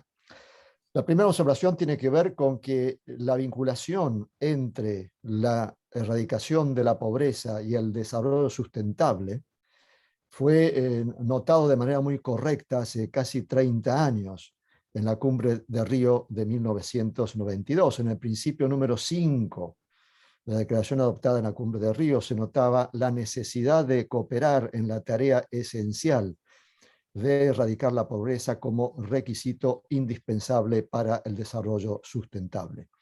Como ustedes pueden apreciar, este principio contiene todos los elementos fundamentales, que se trata de una tarea esencial, que es necesario cooperar, y aquí naturalmente se incluye la cooperación norte-sur y la tan expandida cooperación sur-sur, y este vínculo entre pobreza y desarrollo sustentable. No hay un desarrollo sustentable si no se logra erradicar la pobreza. Naturalmente, luego de esta declaración se hicieron progresos importantes en relación con el alcance de los objetivos del milenio y actualmente con la Agenda del 2030. No obstante, como se ha notado ya durante este evento, el retroceso importante que ha traído aparejado la crisis del COVID-19. Una segunda observación tiene que ver con un debate reciente en el Consejo de Derechos Humanos, en la sesión 47 del Consejo de Derechos Humanos, en donde por iniciativa de un grupo de países en desarrollo se aprobó una resolución sobre la contribución del desarrollo al goce de todos los derechos humanos. Esta resolución, aprobada por 31 votos contra 14 en oposición, confirma la relación entre el desarrollo y la realización de los derechos humanos, que incluye naturalmente el derecho a la vida, el derecho a la salud, el derecho a la educación, a la nutrición, todos aquellos que forman parte esencial del complejo para erradicar la pobreza. Ciertamente esta perspectiva de que el desarrollo contribuye a la realización de los derechos humanos es confirmada por algunos estudios. Para mencionar solamente uno, un estudio que se realizó en varios países, estimó que un aumento del 10% del ingreso medio de la población reduce la pobreza entre un 20 y un 30%. Ahora bien, respecto de las conclusiones de algunos estudios que ha realizado el South Center en esta materia. En primer lugar, y en plena coincidencia con la intervención anterior de Pedro Conceizao, desde nuestra perspectiva, la pobreza debe ser vista desde este punto multidimensional. La pobreza no es solamente en relación con el ingreso o con el consumo, tiene que ver con el acceso a alimentación, a educación, el acceso a los productos de la ciencia y la tecnología, a una vivienda digna, a un trabajo decente. Entonces estamos totalmente en coincidencia con los esfuerzos que ha hecho el PNUD para implantar este concepto que representa una evolución muy importante desde el punto de vista conceptual respecto de la caracterización de la pobreza hacia un tema que es multidimensional. En este sentido, y reafirmando también lo que se ha dicho, es fundamental la provisión de bienes públicos, en sentido de la protección social, la conectividad que ha devenido tan importante, los servicios de educación, de salud. Es decir, el Estado juega un papel fundamental en la erradicación de la pobreza, como muestra el ejemplo que se ha mencionado hoy abundantemente de China.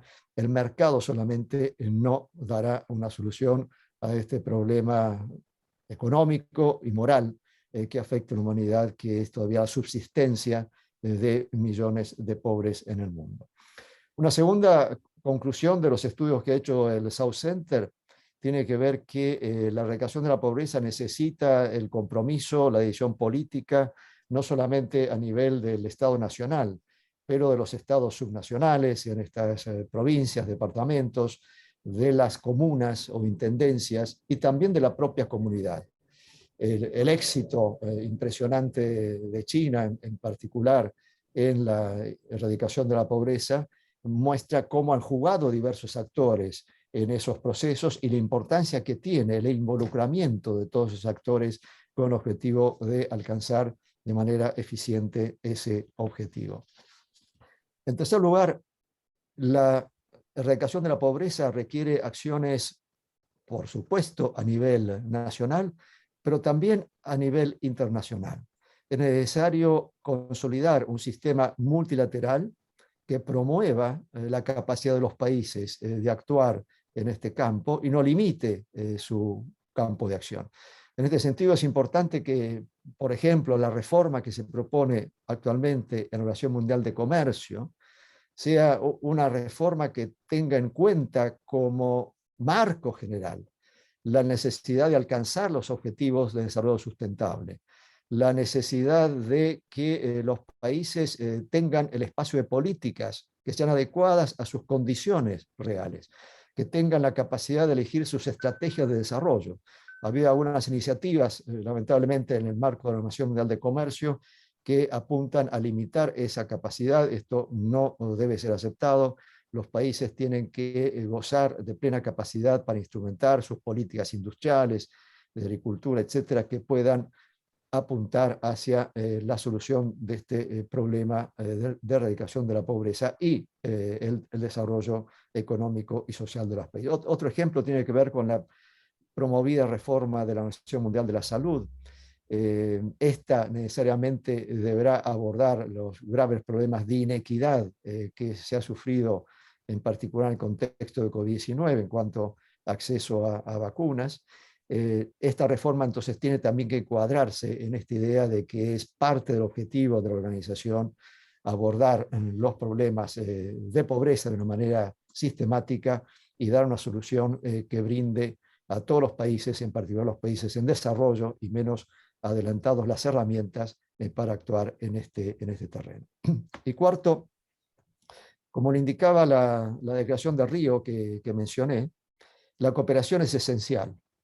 En esto es importante la cooperación norte-sur, que debe seguir operando en esta materia, y ha adquirido una enorme importancia, como lo sabemos, y la actividad de la Oficina de Naciones Unidas sobre Cooperación Sur-Sur ha tenido una gran relevancia en esto, la cooperación sur-sur y triangular.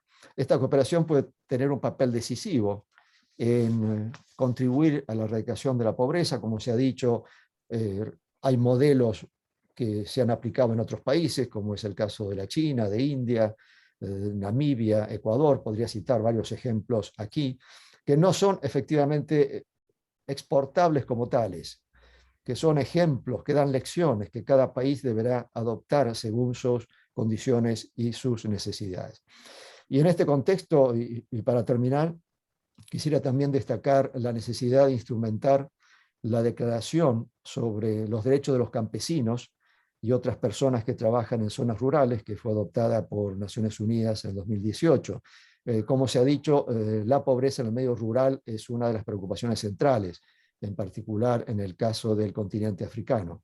La instrumentación de esta declaración puede contribuir de manera efectiva a reducir y a erradicar la pobreza en ese medio. Muchas gracias nuevamente por la invitación al South Center.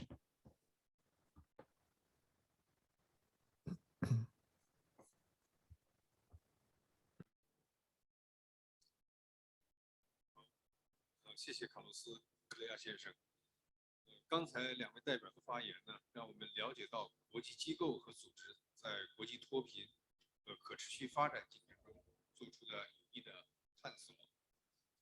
感谢他们的分享。本次会议还邀请了此次加入脱贫和可持续发展智库网络的几位国内外智库代表与我们交流经验。首先，请非洲之角经济和社会政策研究所阿里伊萨阿布迪士先生发言。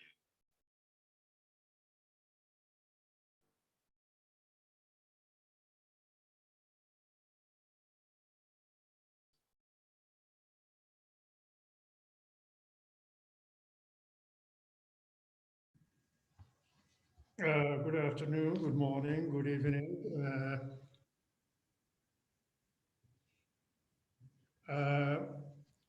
Distinguished participants, Excellencies, my brief presentation highlights the interlinked challenges of food insecurity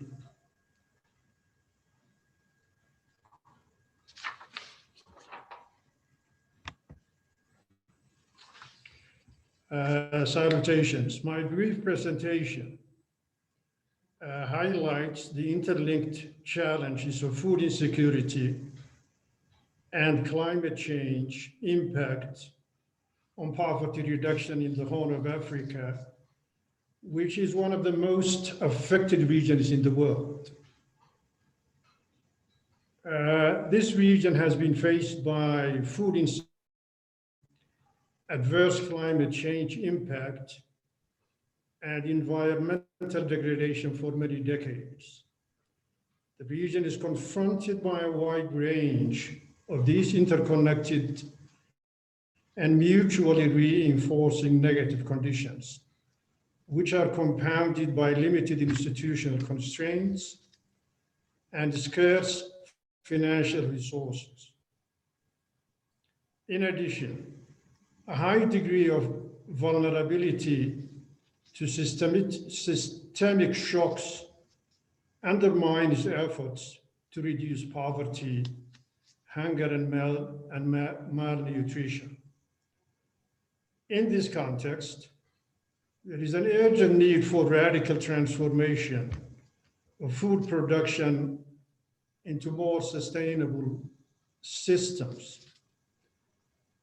Climate change is a critical development challenge, and its impact disproportionately falls on poor communities and households. It is a major cause of worsening food insecurity, enduring hunger and malnutrition, extremely difficult for decades. Understanding climate change impact is not only key to addressing sufficient access to food, but also to framing ways to adapt to climate risks and reduce vulnerability. One of the driving forces that primarily affects production in the agricultural sector, especially crops and livestock, is the significant impact across the food value chain with negative consequences of many sectors' growth, including, of course, food production, as well as non-food agro industries, and ultimately on poverty reduction in many countries and vulnerable communities.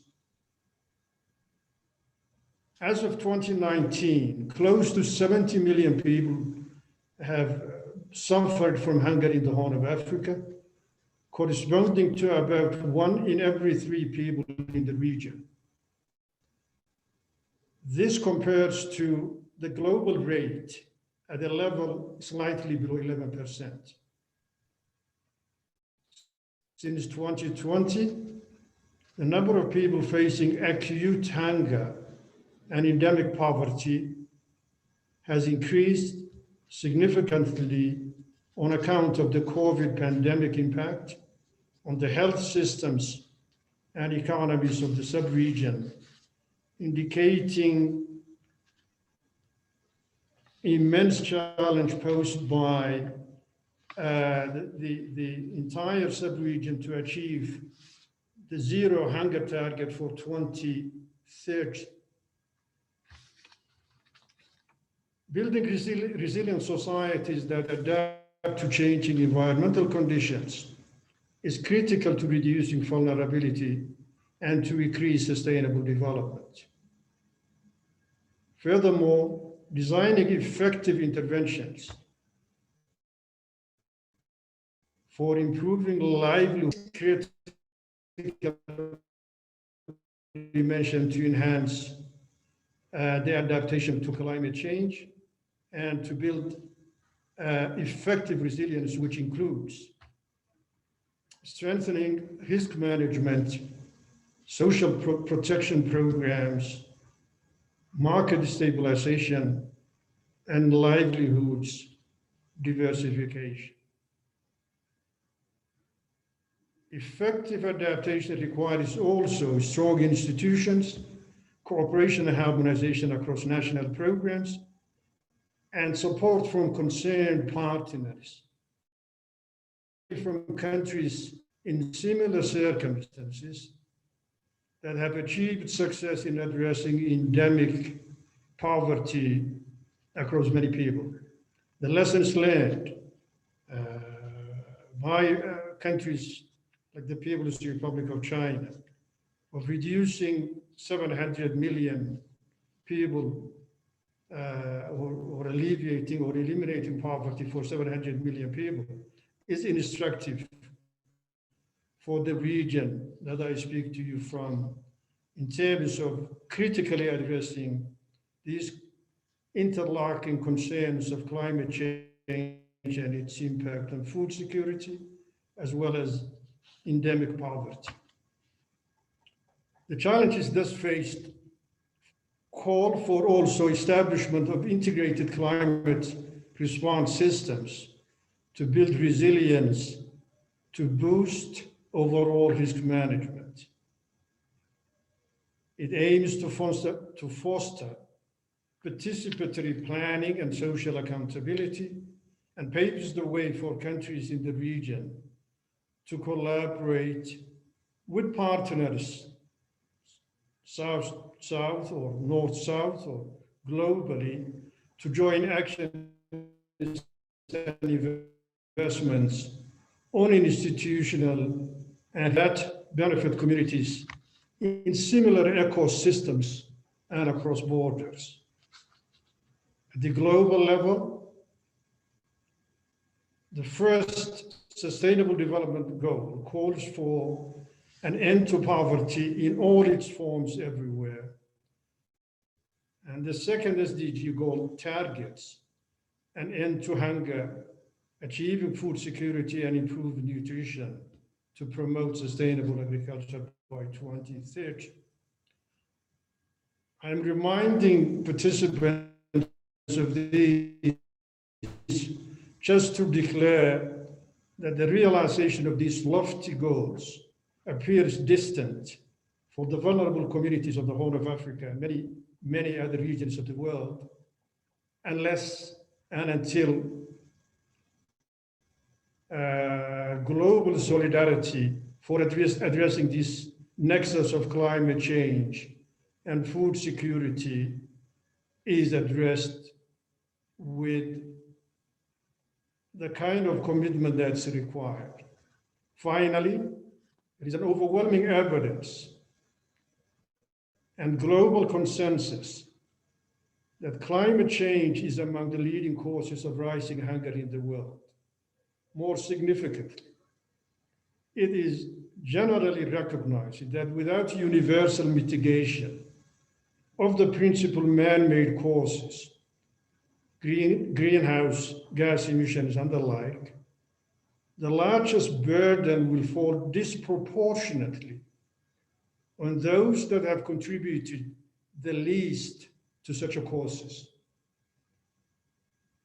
and that have limited means to mitigate its effects or adapt to it.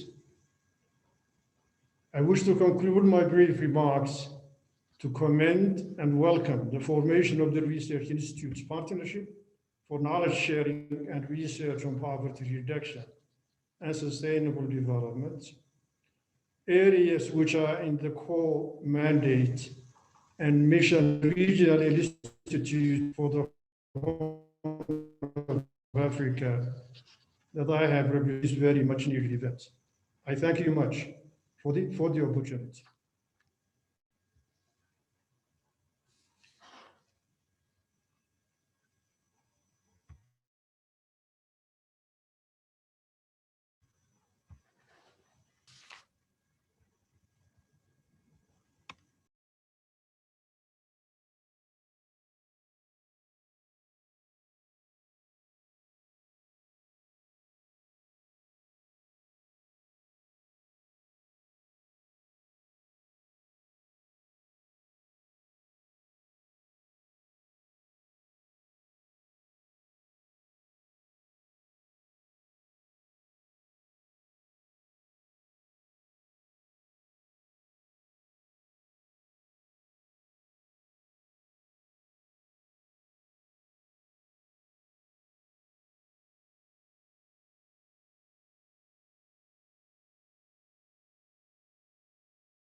Distinguished participants, I think we have a technical problem with CASS. I would like to invite the next speaker, Dr. Karina Bethany, Executive Secretary, Latin American Council of Social Sciences.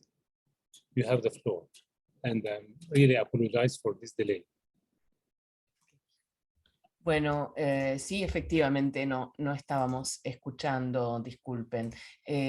En primer lugar, quiero saludar a todos y todas. Buenos días por aquí, buenas noches para quienes están en otro uso horario, y agradecer especialmente a la Oficina de Naciones Unidas para la Cooperación Sur-Sur y a nuestros colegas de CASS la posibilidad de participar en este foro importante y cuyo tema es, por cierto, muy relevante. Sabemos, y se ha mencionado ya en todas las intervenciones, que la eliminación de la pobreza es sin duda un objetivo que compartimos todos y todas, y obviamente uno de los objetivos de desarrollo sostenible.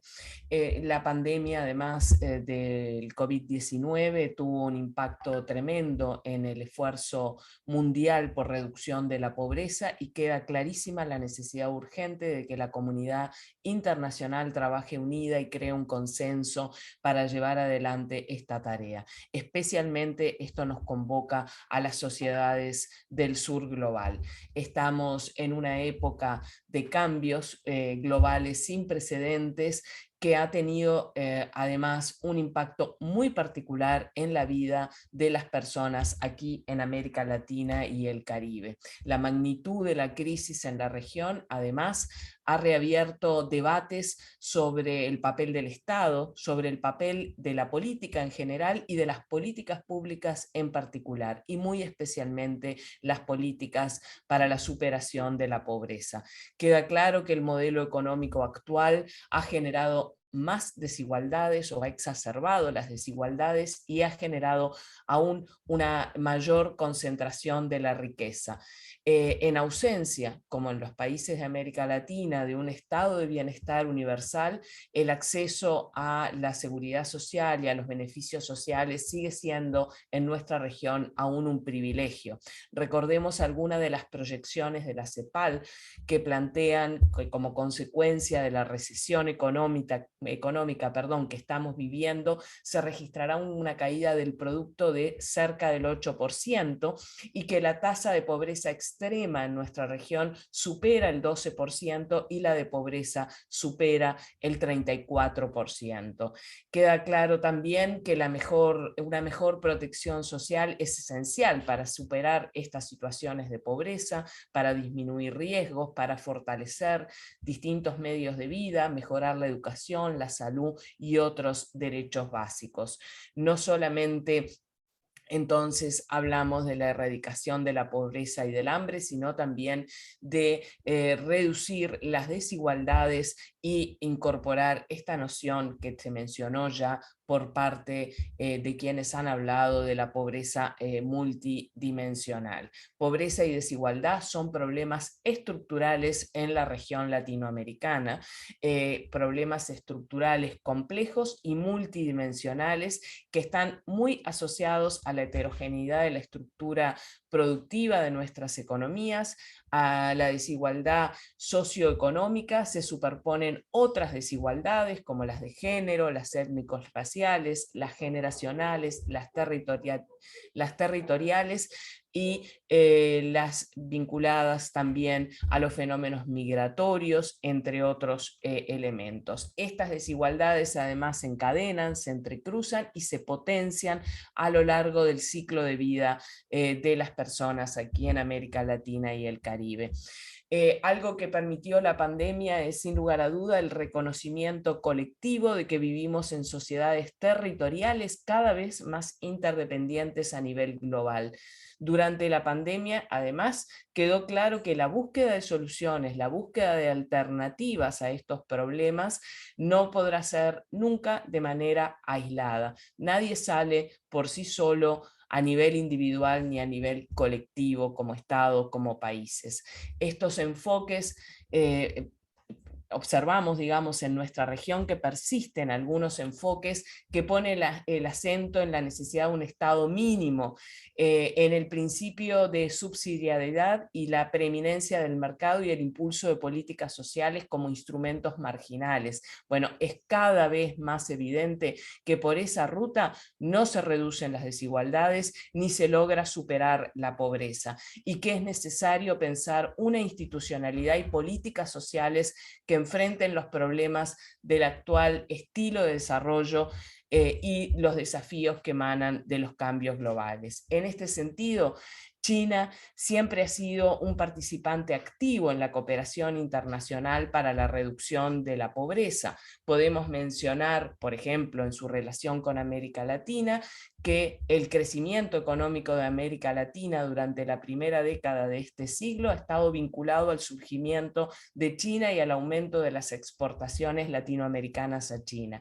Este crecimiento económico además permitió impulsar las inversiones en sectores estratégicos como energía y transporte y generar mayores ingresos que han permitido fortalecer los programas de protección social. Pero también generó una tendencia a la contención de las economías, principalmente en América del Sur. Creemos que el desarrollo industrial, científico y tecnológico es fundamental para combatir la pobreza y lograr el desarrollo de todos los países de la región latinoamericana. Esto no quiere decir perjudicar el desarrollo del sector primario, sino mirarlo de manera complementaria. Podemos ser una región que al tiempo que exporta materias primas también construya un cambio cualitativo en su estructura productiva. En este sentido, desde América Latina y el Caribe, encontramos en la experiencia de China en su lucha contra la pobreza una posibilidad de aprendizaje, de cooperación e intercambio mutuo. Justamente desde CLACSO, el Consejo Latinoamericano de Ciencias Sociales, celebramos por eso la realización de este foro de intercambio y la creación de esta red para trabajar en la eliminación de la pobreza. Nos proponemos desde CLACSO establecer programas conjuntos de investigación, intercambio de conocimiento, profesores y estudiantes y organización también de reuniones y seminarios. Además, queremos proponer la creación de un observatorio del sur global, un observatorio sur-sur sobre la pobreza que incluya estas múltiples dimensiones que se han mencionado. Este observatorio va a permitir desarrollar programas conjuntos de investigación, organizar convocatorias también de investigación sobre temas prioritarios que podemos acordar entre quienes participaremos de esta red. La cooperación sur-sur queda claro que es clave en estos procesos. Apostamos desde CLACSO a fortalecer esta cooperación sur-sur con alianzas en formación, en investigación, en publicaciones, en comunicación. Sin ir más lejos, en junio de este año firmamos ya un acuerdo de trabajo con los colegas de la Academia China de Ciencias Sociales, y este acuerdo se suma a los que ya hemos suscrito con los consejos africanos y el Consejo Árabe de Ciencias Sociales. Las ciencias sociales tienen un papel central para jugar en este momento en términos de la identificación de los problemas, pero sobre todo de proponer soluciones a estos temas. Por eso volvemos a saludar la conformación de esta red, de este foro de hoy y de la red de centros de investigación, y enfatizamos nuestra voluntad como CLACSO de ser participantes activos. Y para eso además queremos proponerles que nuestra próxima conferencia latinoamericana y caribeña de ciencias sociales, quizás las más grandes que se hacen en el mundo sobre ciencias sociales, que se hará en junio de 2022 en México, sea un espacio donde nos podamos encontrar e intercambiar para implementar algunas de las iniciativas que se están mencionando en el día de hoy. Muchas gracias.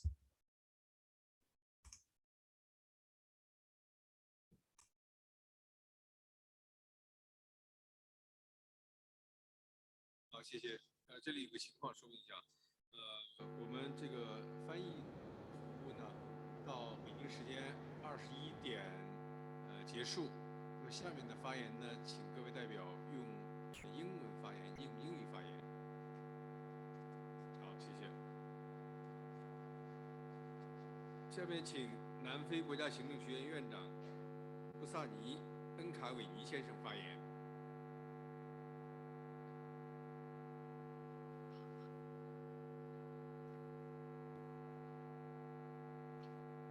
Good afternoon from South Africa, and good morning and good evening to you all.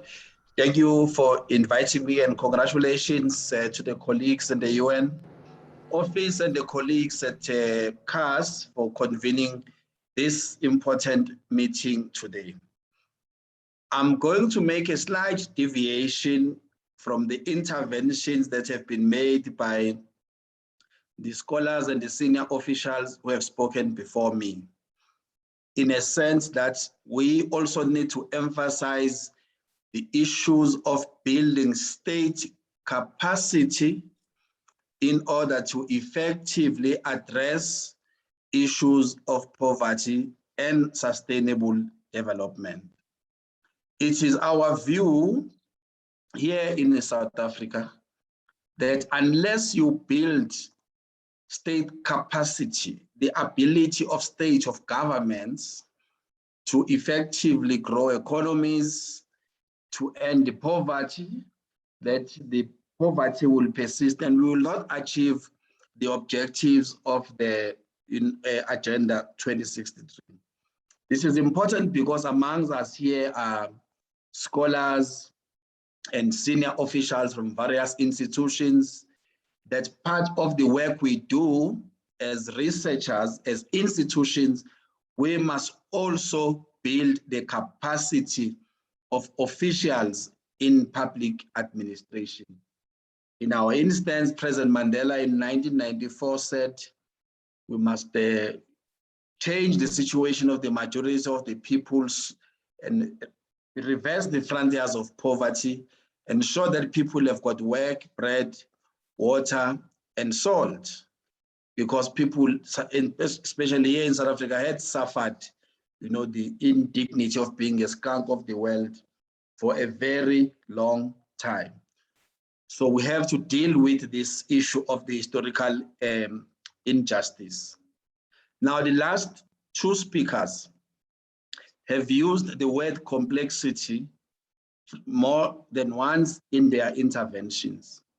This is important because most of us here as people who work in think tanks and international organizations, we have to find a way of balancing the pressures that are faced by countries, by governments, because there might be challenges of crime and corruption in those countries. The economies are not growing.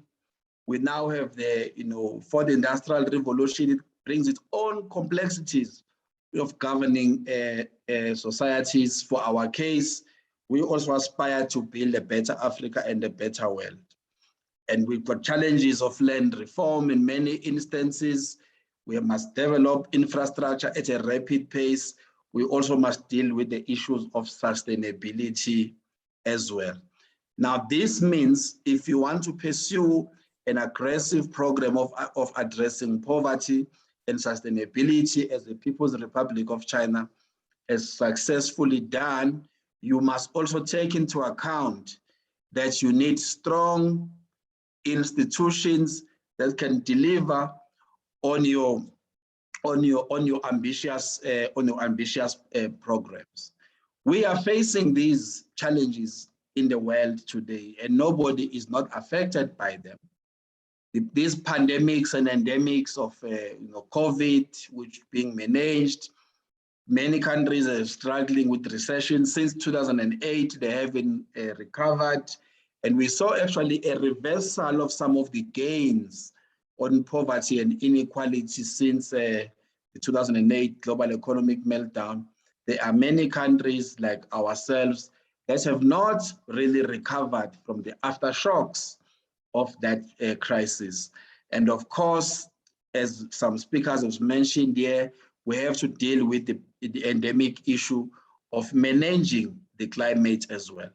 This is not possible, and all the studies that my colleagues have referred to here do have one underlying feature in them, which is that when you've got strong states that have got the capacity to deliver on its ambitious interventions, you will be able to reverse these pandemics and endemics.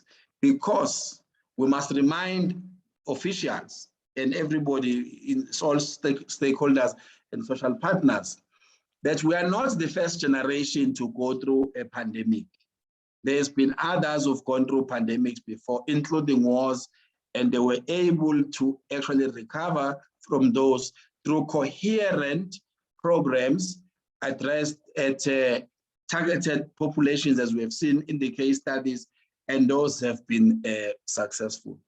For our case here in South Africa, there's been various iterations of macroeconomic policy making since 1994, and the current program we have now is an economic recovery program of President Cyril Ramaphosa.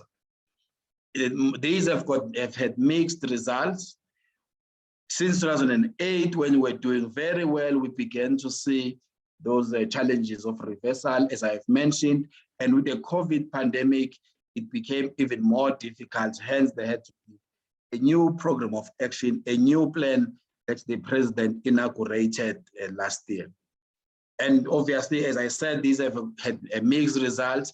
At some point, we were reducing poverty and unemployment and inequality, creating jobs. But of course, there are these pandemics that are unforeseen, like COVID, that have seen a reversal of that. As I've said, this is how our economy is performing. It is indeed a challenge, and this has to be reversed. You can see what happened in 2021, where it suddenly took a sharp dive. But elsewhere, we know, as many of you have spoken since the start of this program this afternoon, that the People's Republic of China has been very successful.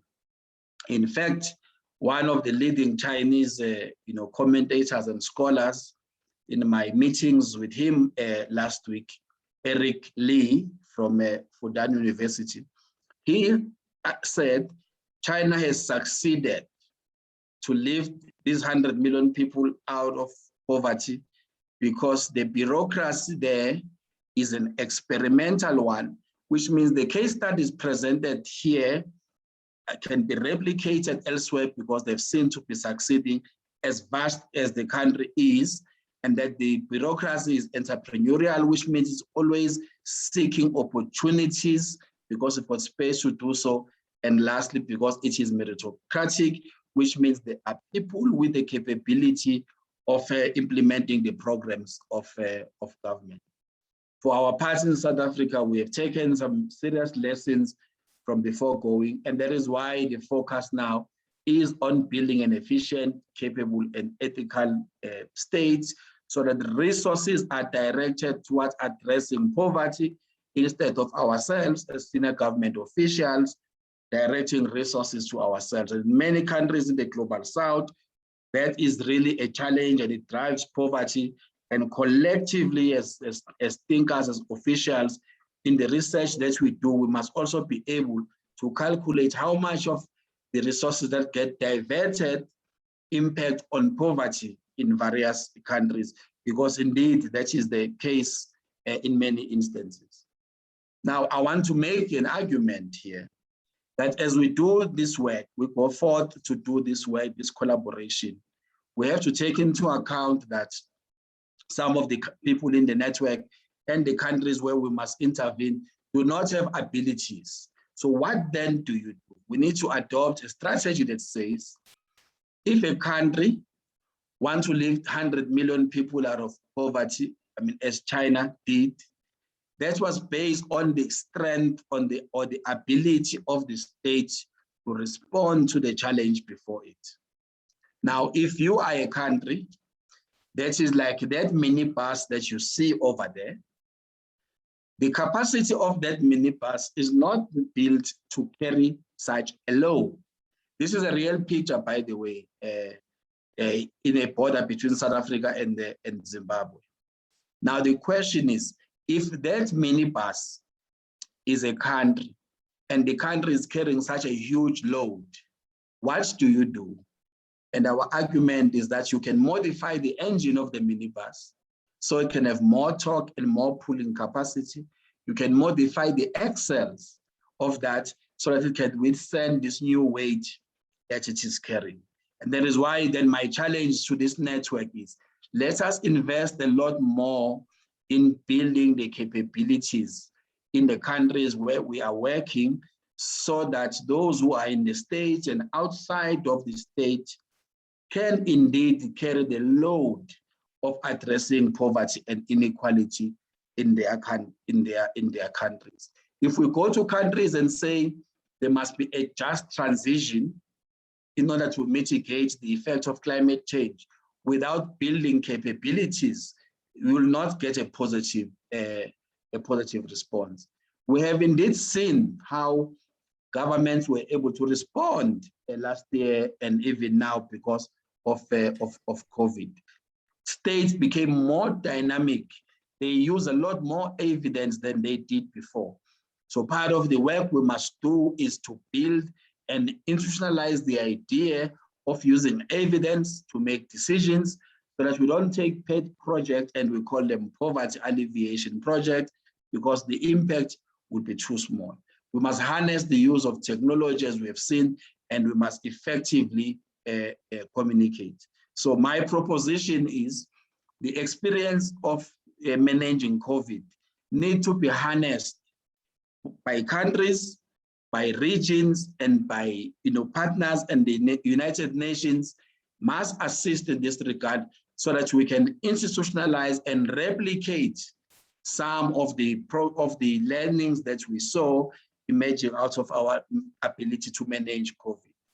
But most importantly, and it's good the UN office has been insisting on this, that we have to align your national development priorities with agenda, with the SDGs, and in Africa also with Agenda 2063.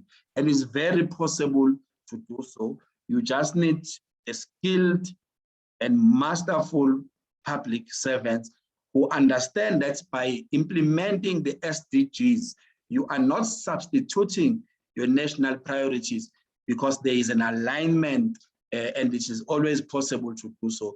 In our case in South Africa, there's a clear alignment, a relationship between the SDGs, Agenda 2063 of the African Union, as well as our National Development Plan 2063.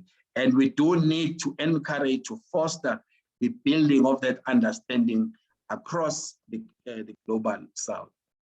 Finally, my challenge to the think tank and ourselves and the network is that by investing in human capabilities, as Amatra Sen said, but also building capabilities of the state, we will be able to have very committed bureaucracy, because some countries there's struggle with that.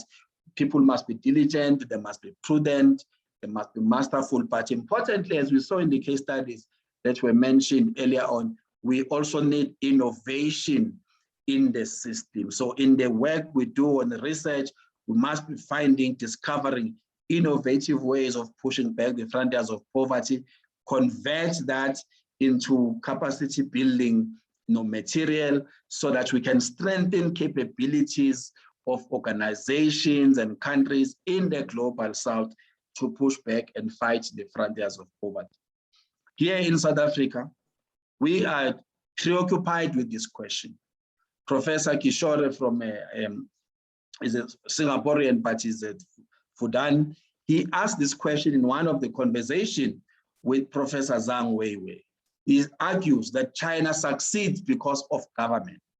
So the 100 million people that have been lifted out of poverty, this is a testament of the capabilities of the state working with social partners. Hence, he argues that China succeeds because of government. He says, India succeeds in spite of government, because there is dynamism in Indian society. And so our question is, as a South Africa, we are succeeding because of what? And I'm challenging that in the research that must be done, we must be doing this inquiry for countries in the global South.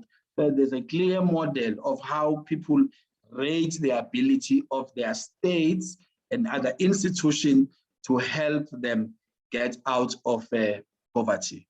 Thank you very much, Program Director, and thank you once again for inviting us to participate here. We are partners in the project, and we look forward to doing a lot more work on building the capacity of the state in order to push back the frontiers of poverty and inequality. Thank you, Program Director. 好，谢谢。提醒我们后面的发言的人注意控制一下时间。每个发言者的时间的计划的是7分钟。好，那么下面呢，请中国国际发展知识中心副主任蒋希恒女士发言，有请。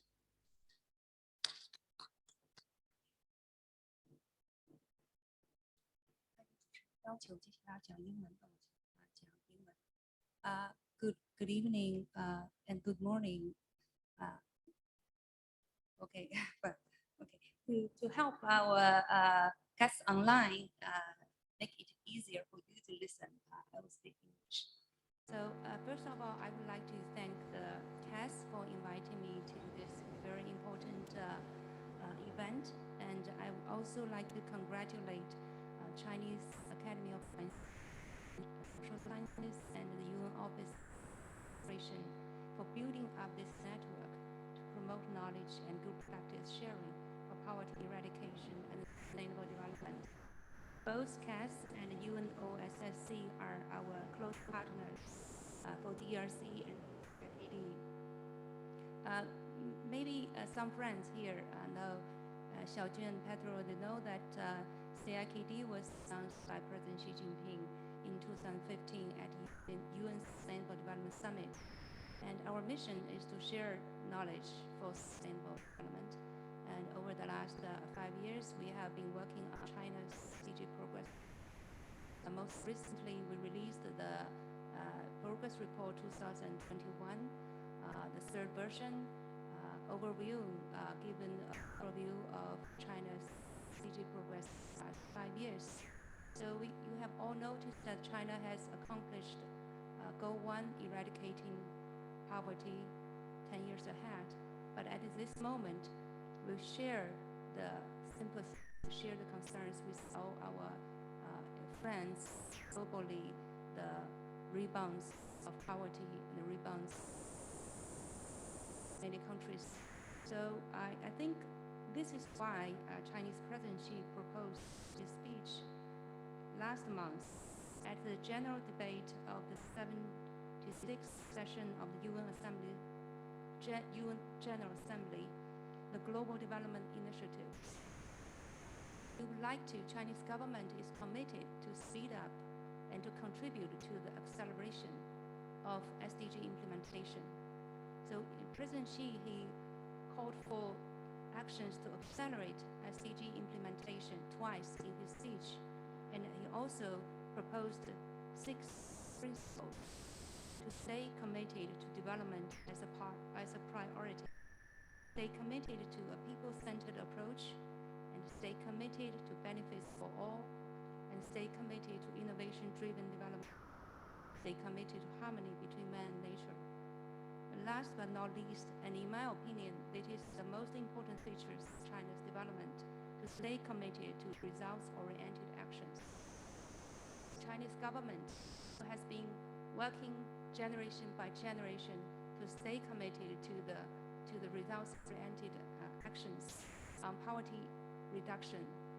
So as Director Wei talked about, poverty eradication is not achieved overnight in China. Actually, it is the effort of over 40 years. So we have experienced several stages of Chinese poverty reduction, and only over the last 8 years, China has achieved, with our battle against poverty, with kind of whole of government and whole of society approach to eradicate poverty. It really is depends a lot of efforts. So in this process, China has a lot of to share with other partners, and so how to act under this initiative to accelerate SDG implementation or to better help other countries. to work to reach the goal that no one is left behind, no country is left behind. So there will be 8 areas to accelerate. First is poverty reduction. So today's network echoes a very important efforts, poverty reduction. And the second is food security. It's closely related to goal 2, zero hunger. And the third one is joint action to fight against the pandemic. It's related to health and to development finance. You know, this is essential under current context. And the climate change and green development is the 5th one. And industrialization. Several distinguished speakers mentioned industrialization is important for growth. And this is inevitable to achieve poverty reduction in countries. And also the digital economy, the connectivity. So digital economy currently is booming in China and also is helping, I think, many other countries to take a frog leap in some areas. And connectivity, the infrastructure, the connectivity road of the power, the electricity, the ICT infrastructure, they are all essential factors for China, for Chinese remote regions to get rid of poverty. And actually for Chinese areas who get rid of poverty, they had universal coverage of electricity and ICT infrastructure.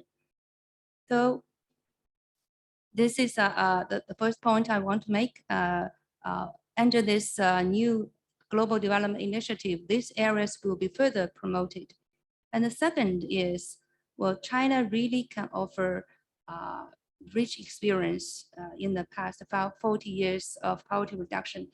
But this is not a smooth process. There are ups and downs, and there are policy adjustments. Although the goal is always there and it's a determined goal, but the policies has been adjusting all the time. So there's no time to share this for the time being, but I think if we want to understand it in a simplified way, in my personal opinion, we need to look at 2 key pillars. The first is broad-based economic growth over the last 40 years. And the second is government-led poverty alleviation strategies. But in both pillars, the effective governance is essential. Just as just now Busani emphasized, the capacity, the governance is essential. So then what can be helpful and relevant to other countries is to understand what drives broad-based growth.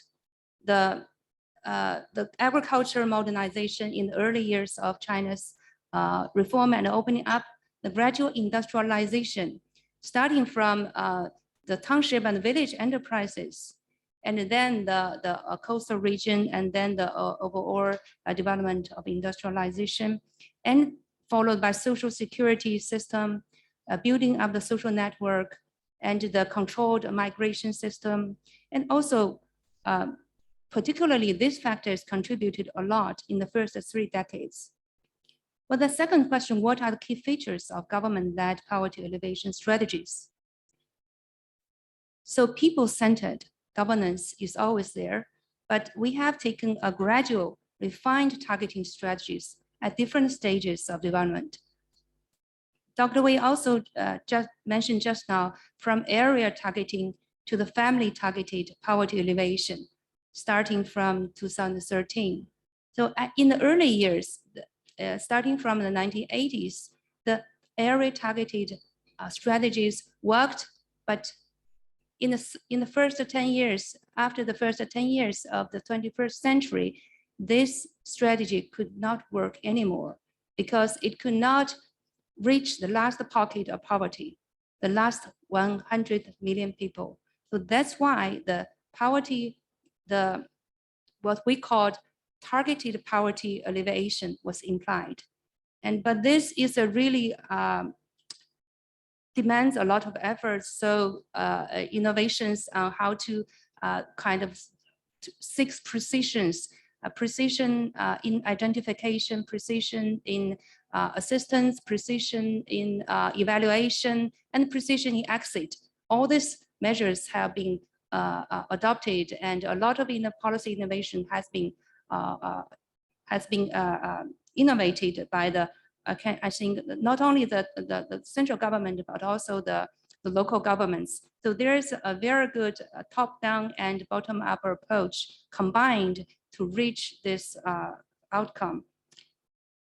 And also, I think I really would like to echo what Busani said about capacity. I hope to give example on human capacity that is needed to help those poor. You know, officials, over 200,000 officials were sent from central government and SOEs. They were selected and to be sent to the villages in poverty. They were given the role to be the village head, and they are given a task to identify each family and to register each family and each people in poverty, and to find out the reason of their poverty, and then to give them targeted measures to help them, even through all kinds of, we call 5-pronged approaches, industry, give them in jobs, or if they're because of the education or illness, or they're different, the reasons for their poverty, the root reasons has to be identified, and tailored measures has to be applied. So this is a very strong government can do this to send the best people to the village level and to let them to help. And also about the accountability system of the officials. The local party leaders, they signed a letter of commitment, letter by letter, even to the top leadership. So there's a 5-layer letter of commitment. So officials, for example, in the county or in the town, if this town cannot get rid of poverty, the town leader, the county leader cannot be promoted, or they cannot leave this job. They have to take this responsibility and to be accountable to the people. So this is what a strong government can do. But I don't think this can all be learned or borrowed by other countries.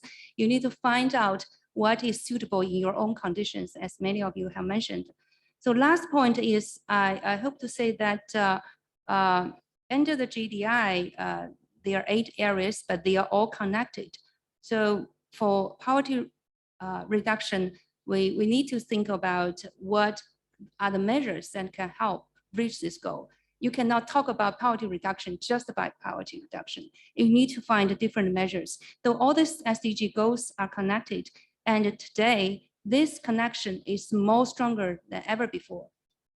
We can see from this COVID pandemic, health conditions, and also from this climate change, this climate could impact. So we should promote SDG, although we need priorities, but I think we need to try to achieve synergy among all fronts of the SDG goals. Thank you so much.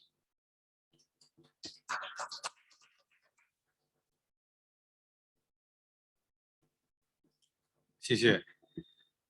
下面请阿根廷国家科学与技术研究理事会高级研究员福图纳托·马里马奇先生发言。Thanks to the people of United Nations South-South programs. Thanks also to the CASS people, the friends of CASS people. Good morning, good afternoon for all of you. Poverty reduction and eradication is a key challenge for the world in general and Latin America in particular, due to the highest level of inequality and structural constraint. For our society and the Argentine government is the main priority to reduce poverty in our country. I am coming from CONICET, that is the main agency that fosters science and technology in Argentina, and one of the most important in Latin America. Currently, the Council has more than 15,000 full-time research. I have 11,000 doctoral and postdoctoral fellows. They operate across the whole country and also in other Latin American countries. It promotes research and scientific and technological development. It has a leading role at national and international level in terms of the training of high-quality human resources. It represents a source of information, advice, and solution for the different institutions of the national government, civil society, and the private sector in Argentina. CONICET has created think tanks to actively participate in solving the main problems and challenges of society and the state in Argentina. They are called institutional networks oriented to the solution of problems. They are very important for us. They are formed from the Association of Research Groups belonging to science and technology organizations and public and private institutions. These networks propose to address complex and significant problems to the development of the social, productive, and cultural environment, as well as situation of risk of threats. There are a new form of knowledge production that propose to overcome the linear model of scientific and research. We said knowledge from below, knowledge coming from the poor people, that they are considered as a subject of the production of knowledge. So that we are being able to provide innovative solutions, original one, with an inter and transdisciplinary nature of researchers. One of these networks, where I am a member, is social economical dimension and sustainable development, focused on the history and complexity of inequality and poverty eradication in Argentina, that wanted to understand the multiple crises and challenges in the last years. The main objective of this network is to articulate and disseminate knowledge to reach the goals of United Nations 2030 Agenda for Sustainable Development. And we have as to treat Goal 1, end poverty. Goal 2, end hunger. Goal 8, promote sustainable and inclusive growth. Goal 10, reduce inequality with an indivisible perspective that integrates economical, social, cultural dimension of sustainable development. Also, it's very important for Argentina the issue of sustainable cities, Goal 11. Why?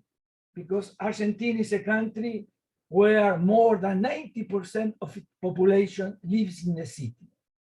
But pay attention, 40% of these people, these urban people, are poor in Argentina. That is the big challenge that we have in our country. Thus, poverty eradication is treated as a core issue of sustainable and multidimensional development. We said so much people speak about that today, perspective, and plan to be implemented at different levels of analysis, local, national, regional, and international, should understand that it's wanted to work. Sustainable science is a new type of science designed to address complexity and problem solving needed in society, as Argentina and Latin America are struggling also with internal and external debts, informality, unemployment, inflation, among other problems. As we said, the president of CASS, there are not an only road to eradication of poverty or inequalities. That is very, very important for us. Latin America and Argentina also have their own history, their own culture, their own people's popular movements, and have a social structure with extensive poverty, indigence, and inequalities in the population that coexist with the wealth and privilege of concentrated private groups. So, eradication of poverty at the same time very rich people in Latin America. That is why we must know and learn from the Chinese experience. The Chinese experience, as said the president, the decision to leave no one behind. The decision to leave no one behind. China, in recent years, has managed to eradicate poverty in a comprehensive way. With the state, we spoke so much today, the state, the importance of the state policies, with a proposal for inclusive development, education, employment, housing, infrastructure, with the participation and training of the impoverished population. That is very important. Without the impoverished population, it is very difficult to eradicate poverty. Don't fear of poverty people. With the participation themselves and adding scientific knowledge. As you know, to deep this cooperation, the Argentine government has created the last year, among other initiatives, together with the Chinese government, the Argentine Center for Cooperation in Social Science between CASS, the Academy of Social Science in China, and MINSIT, this is Minister of Science and Technology of Argentina.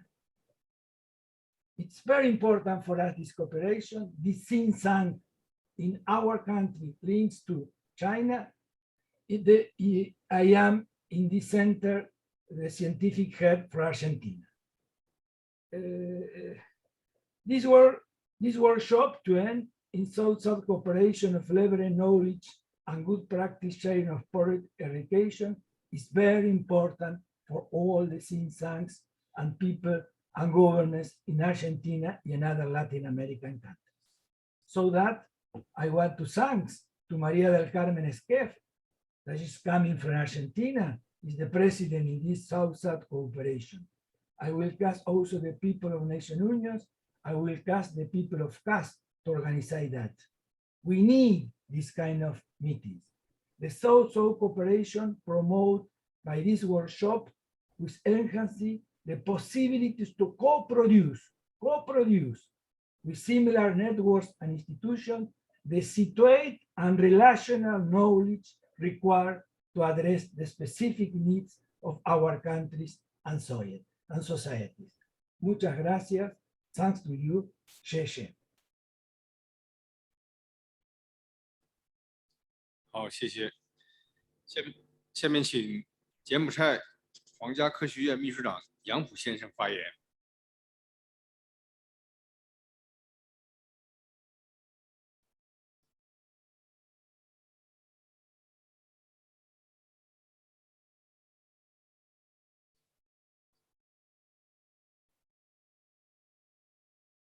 And my privilege to share knowledge and experience sharing on poverty reduction and sustainable development, which is particular development of the Kingdom of Cambodia to all youth who are participating in our seminar today. Poverty in Cambodia is multifaceted. Poverty means a lack of decent work and adequate sustenance, as well as ill health and malnutrition for many. Lack of education and vulnerability, climatic and environmental risk, as confirmed by participatory study and consultation that inform the development of strategy. It also means that people are more susceptible and corruption and ineffective government. The poverty rate in Cambodia has declined rapidly over the last 50 years, and the trend will be continued in coming years. Peace, high economic growth, and high national development policy under rectangular strategy has helped reduction production poverty rate in Cambodia dramatically from 53.2% to in 2004 to around 10% now. Because of complexity of cause and effect of poverty, the government effort elevate it will be broad and interconnect the private sector, NGOs, and international development partner will need supplement government efforts.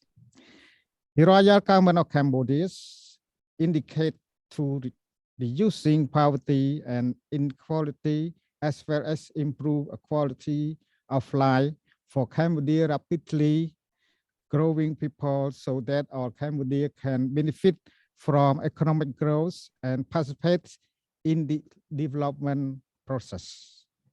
Following the 1998 election, Prime Minister Hun Sen announced the Triangle Strategy for Cambodia Sustainable Development, which includes first, the establish of peace and stability security. Second, Cambodia full integration into regional and international relations. Third, the promotes of economic and social development through the implementation of various reform programs within environment. The Royal Government of Cambodia sees rapidly poverty reduction as essential component of the strategy. Cambodia, according to Royal Government of Cambodia, should be social, cohesive, educated, and culturally vibrant nation free poverty, hunger, illiteracy, and disease. The Royal Government policy aims to promote broad-based, equitable, and long-term economic growth, with private sector playing leading roles to promote of income opportunity, the poor, and independent economic growth. However, the Royal Government of Cambodia has also faced fundamental development challenges in reducing poverty and equity, as well as improving the quality of life for vast majority of Cambodia rapidly growing population. Poverty, according to the Royal Government of Cambodia, is finally wasteful, morally unacceptable, and social divisive. As a result, reducing poverty in Cambodia has become the Royal Government Cambodia primary development goals. The Royal Government of Cambodia has reaffirmed its commitment to making a concern and long-term national effort to lift Cambodia out of poverty, following all Cambodia to benefit from economic growth and participate in development process. Rapidly, poverty reduction is seen as an essential component of national regulation and cultural renewal, as well as prerequisite for political and social stability. Let me take this opportunity to inform our audience and that the Royal Academy of Cambodia play a very important role to provide inputs and strategy for the government of Cambodia to reduce poverty in the kingdom.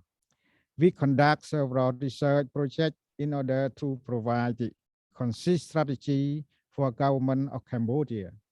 In return, we gain the most trust from our government.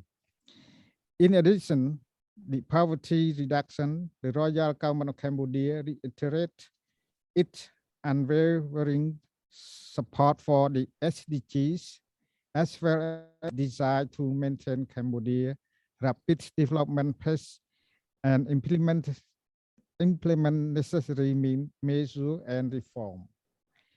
The Cambodia SDG framework is a good place to start because it presents a comprehensive and fully nationalized set target, provide baseline, milestone, and inline data, and lays out arrangement for strategy, delivery, management, and government. Cambodia achievement of the MDG is the reflection of country rapid post-conflict recovery, dramatic poverty reduction, and emerge as high growth low middle income countries. The SDG are completely consistent with the government of Cambodia's long-term development vision, as expressed in Vision 2050, as well as its medium-term instrument. On the basis of socio-economic inclusion and environment sustainability, this initiative aims to help countries progress to upper middle income and high income country status.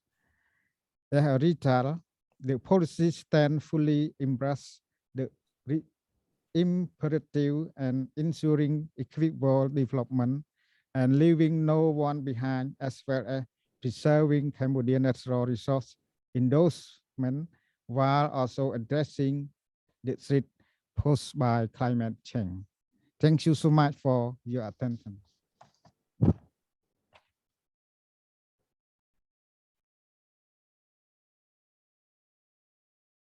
谢谢。下面请非洲政策研究所所长 Peter 卡格万加先生发言。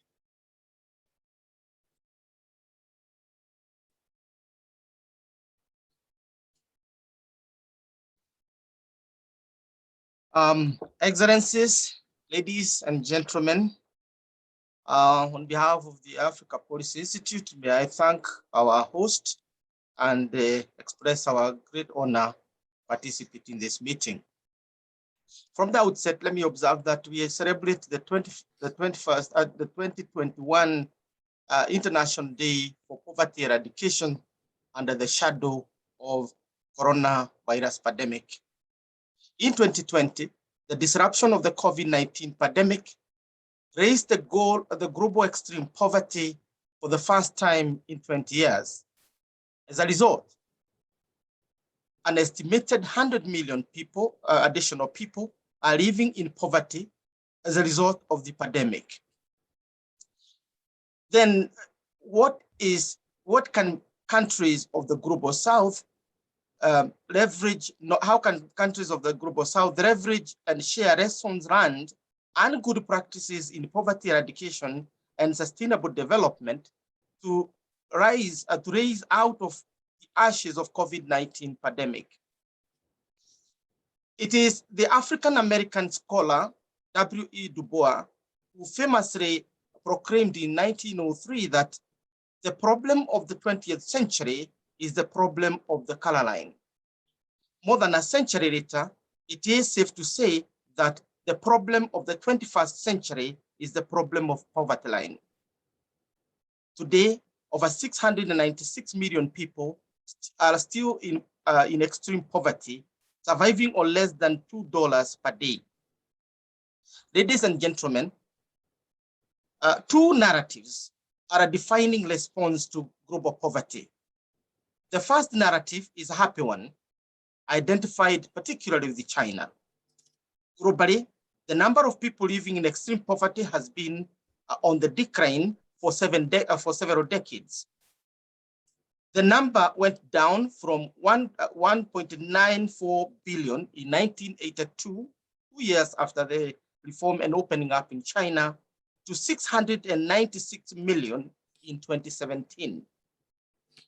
Blissfully, as poverty plunged, the Earth's population rose from about 4.5 billion people in 1981 to more than 7.8 billion by 2021.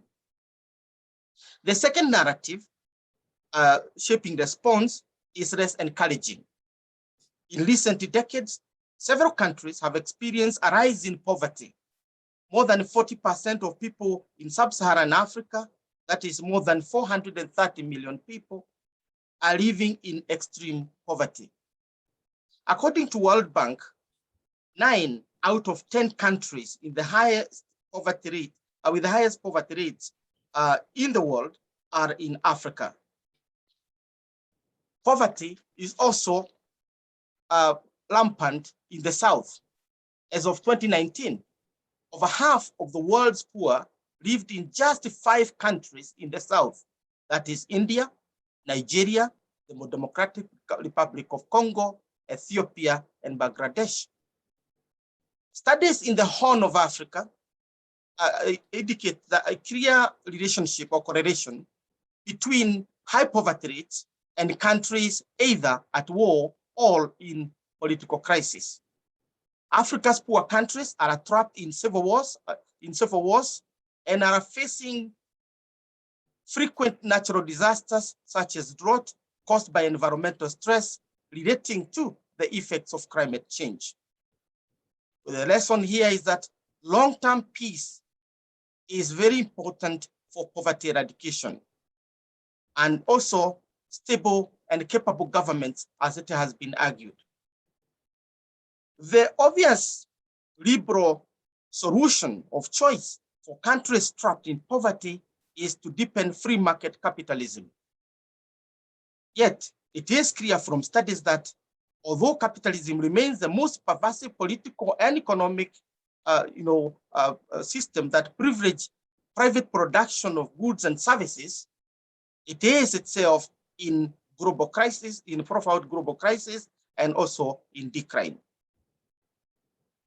Now, in its modern day implementation, the system has created inequalities, perpetuated poverty among developing nations, fueled competition and conflict, and impeded poverty eradication efforts.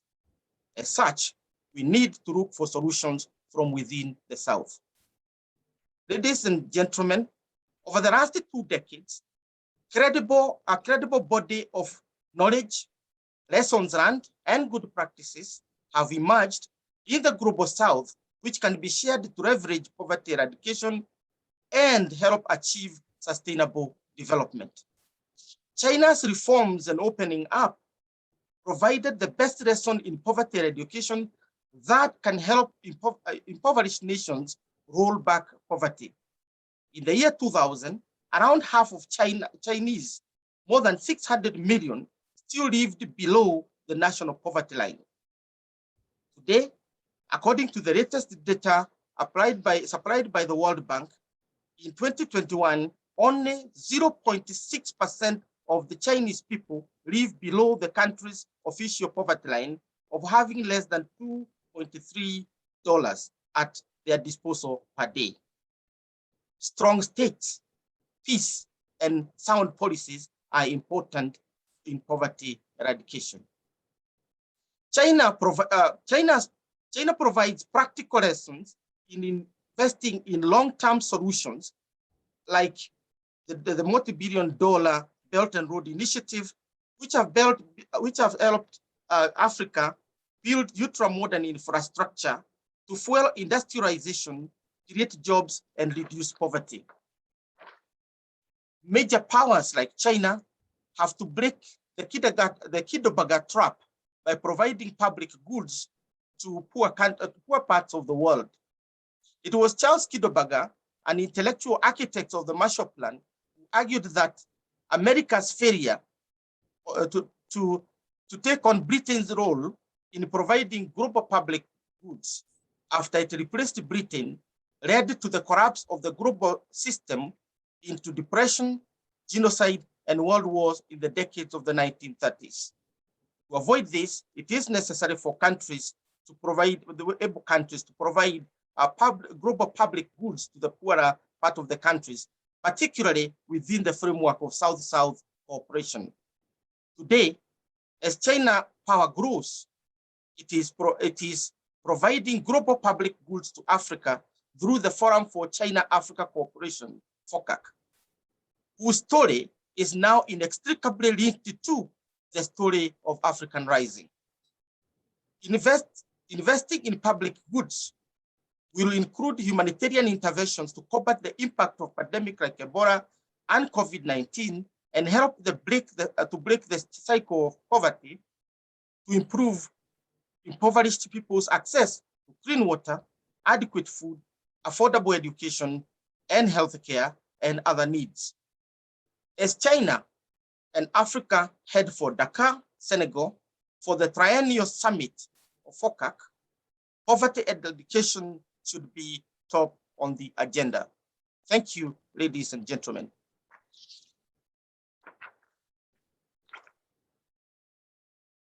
好，谢谢。女士们、先生们，在圆桌讨论环节，各个联合国机构和来自各国的智库代表，从各自的减贫经验出发，分享了脱贫工作中的优秀实践和研究发现，也提出了当前国际社会面临的脱贫挑战。对于我们应该如何构建脱贫和可持续发展智库网络，以及构建怎样的脱贫和可持续发展智库网络，很有启发。让我们以热烈的掌声对各位代表表示衷心的感谢。下面我们进入会议的最后一个议程，闭幕致辞。先请中国社会科学院国际合作局副局长廖凡先生做闭幕式致辞，大家欢迎。谢谢主持人。因为北京时间已经很晚了，那么我尽量用3到4分钟做一个简短的这个闭幕的发言。实际上今天我们是一个3合1的一个活动啊。我们首先有一个非常好的研讨会，我们有5位非常高层次的领导做了很好的致辞和主旨演讲。然后呢，我们有10位中外专家就发展中国家脱贫经验和知识分享进行了深入的研讨，分享了他们的真知灼见。此外呢，我们还中国社科院和南南合作办正式签署了我们的合作谅解备忘录，并且呢，由中国社科院作为主席单位的脱贫与可持续发展智库网络也正式建立。应该说，这是一场收获丰厚的这个研讨交流活动，也是南南合作在学术研究和智库交流领域的一次成功尝试和生动的体验。最近有一个热词是中国式现代化新道路，实际上就在这个礼拜早些时候，这个在第9届世界中国学论坛上，我们中国社科院刚刚以中国的现代化道路为主题举办了一场这个平行分论坛，取得了很好的效果。而减贫脱贫的伟大成就，恰恰是中国式现代化道路的其中一个非常重要的因素，也是一个重要的体现。正如谢伏瞻院长在刚刚的主旨言语提到的，中国脱贫攻坚取得举世瞩目的成就，对中国和世界都具有重要意义。中国在扶贫工作，特别是在脱贫攻坚伟大实践中，形成了中国特色反贫困理论，为人类解决贫困问题贡献了中国智慧和中国方案。中国始终坚持交流互鉴，积极和各国分享中国的减贫经验。我想呢，这也恰恰是我们举办这次研讨会，签署同南南合作办公室的谅解备忘录，以及建立这个脱贫和可持续发展智库网络的出发点和立足点所在。今年呢是中华人民共和国恢复在联合国合法席位50周年，联合国离不开中国，中国也离不开联合国。希望今天的研讨会成为中国社科院与南南合作办公室与联合国系统相关机构合作的新起点。我们共同为消除贫困、实现共同富裕和可持续发展，构建人类命运共同体，贡献智慧和力量。最后，热烈祝贺脱贫和可持续发展知识和优秀实践分享南南合作研讨会成功举办。祝各位嘉宾晚安、日安，谢谢。下面请南南合作办公室副主任王小金女士做闭幕会致辞，大家欢迎。Thank you very much, dear colleagues. With special thanks to the Chinese Academy of Social Science, I would like to thank and congratulate all distinguished speakers today and think tanks that have generously shared your good practices and research from your own country or region. This is indeed a full morning, afternoon, and a night for many of us, full of knowledge and intellectual power. Knowledge is the most valuable asset and the key to unlock development challenges around the world today. Knowledge sharing is one major channel how South-South and triangular cooperation delivers impact and results on sustainable development goals. It has been proven more important at this crucial juncture of the world, being gripped by complex crises, yet not losing hope and energy to advance on solidarity and sustainable development, as already demonstrated by all of us coming together today to advance collective wisdom proven and innovative solutions, and coordinated actions through cooperation. Poverty is a mission that is possible and must be accomplished within our generation. China has eradicated absolute poverty since last year, and 65 countries around the world, including many of you represented here today, have significantly reduced multidimensional poverty. All these are not only knowledge and experiences that can be shared and scaled up for the world, they are also sources of confidence for the Global South. The United Nations Office for South-South Cooperation is fully committed to further strengthening South-South and triangular partnerships with CASS and all partners. Think tanks are thought leaders, scientific trailblazers, capability builders, and often catalyzers for positive changes in all these critical areas of poverty eradication and sustainable development. We look forward to increased collaboration with all of you under the South-South Global Thinkers Initiative, where we signed the MOU to welcome this network, and leveraging the digital platform South-South Galaxy, as our director mentioned at the beginning, where you will meet over 250 think tanks around the world and close to 400 like-minded partners from all sectors to achieve a sustainable future free of poverty. Again, thank you to the wonderful partner CASS and your wonderful team, the Network of South-South for Poverty Eradication and Sustainable Development. Thank you all. 谢谢. Muchas gracias. Merci beaucoup. 谢谢。女士们、先生们，经过大家的共同努力，我们圆满完成了本次会议的所有议程。我宣布，本次脱贫和可持续发展知识和优秀实践分享南南合作研讨会到此结束。谢谢大家。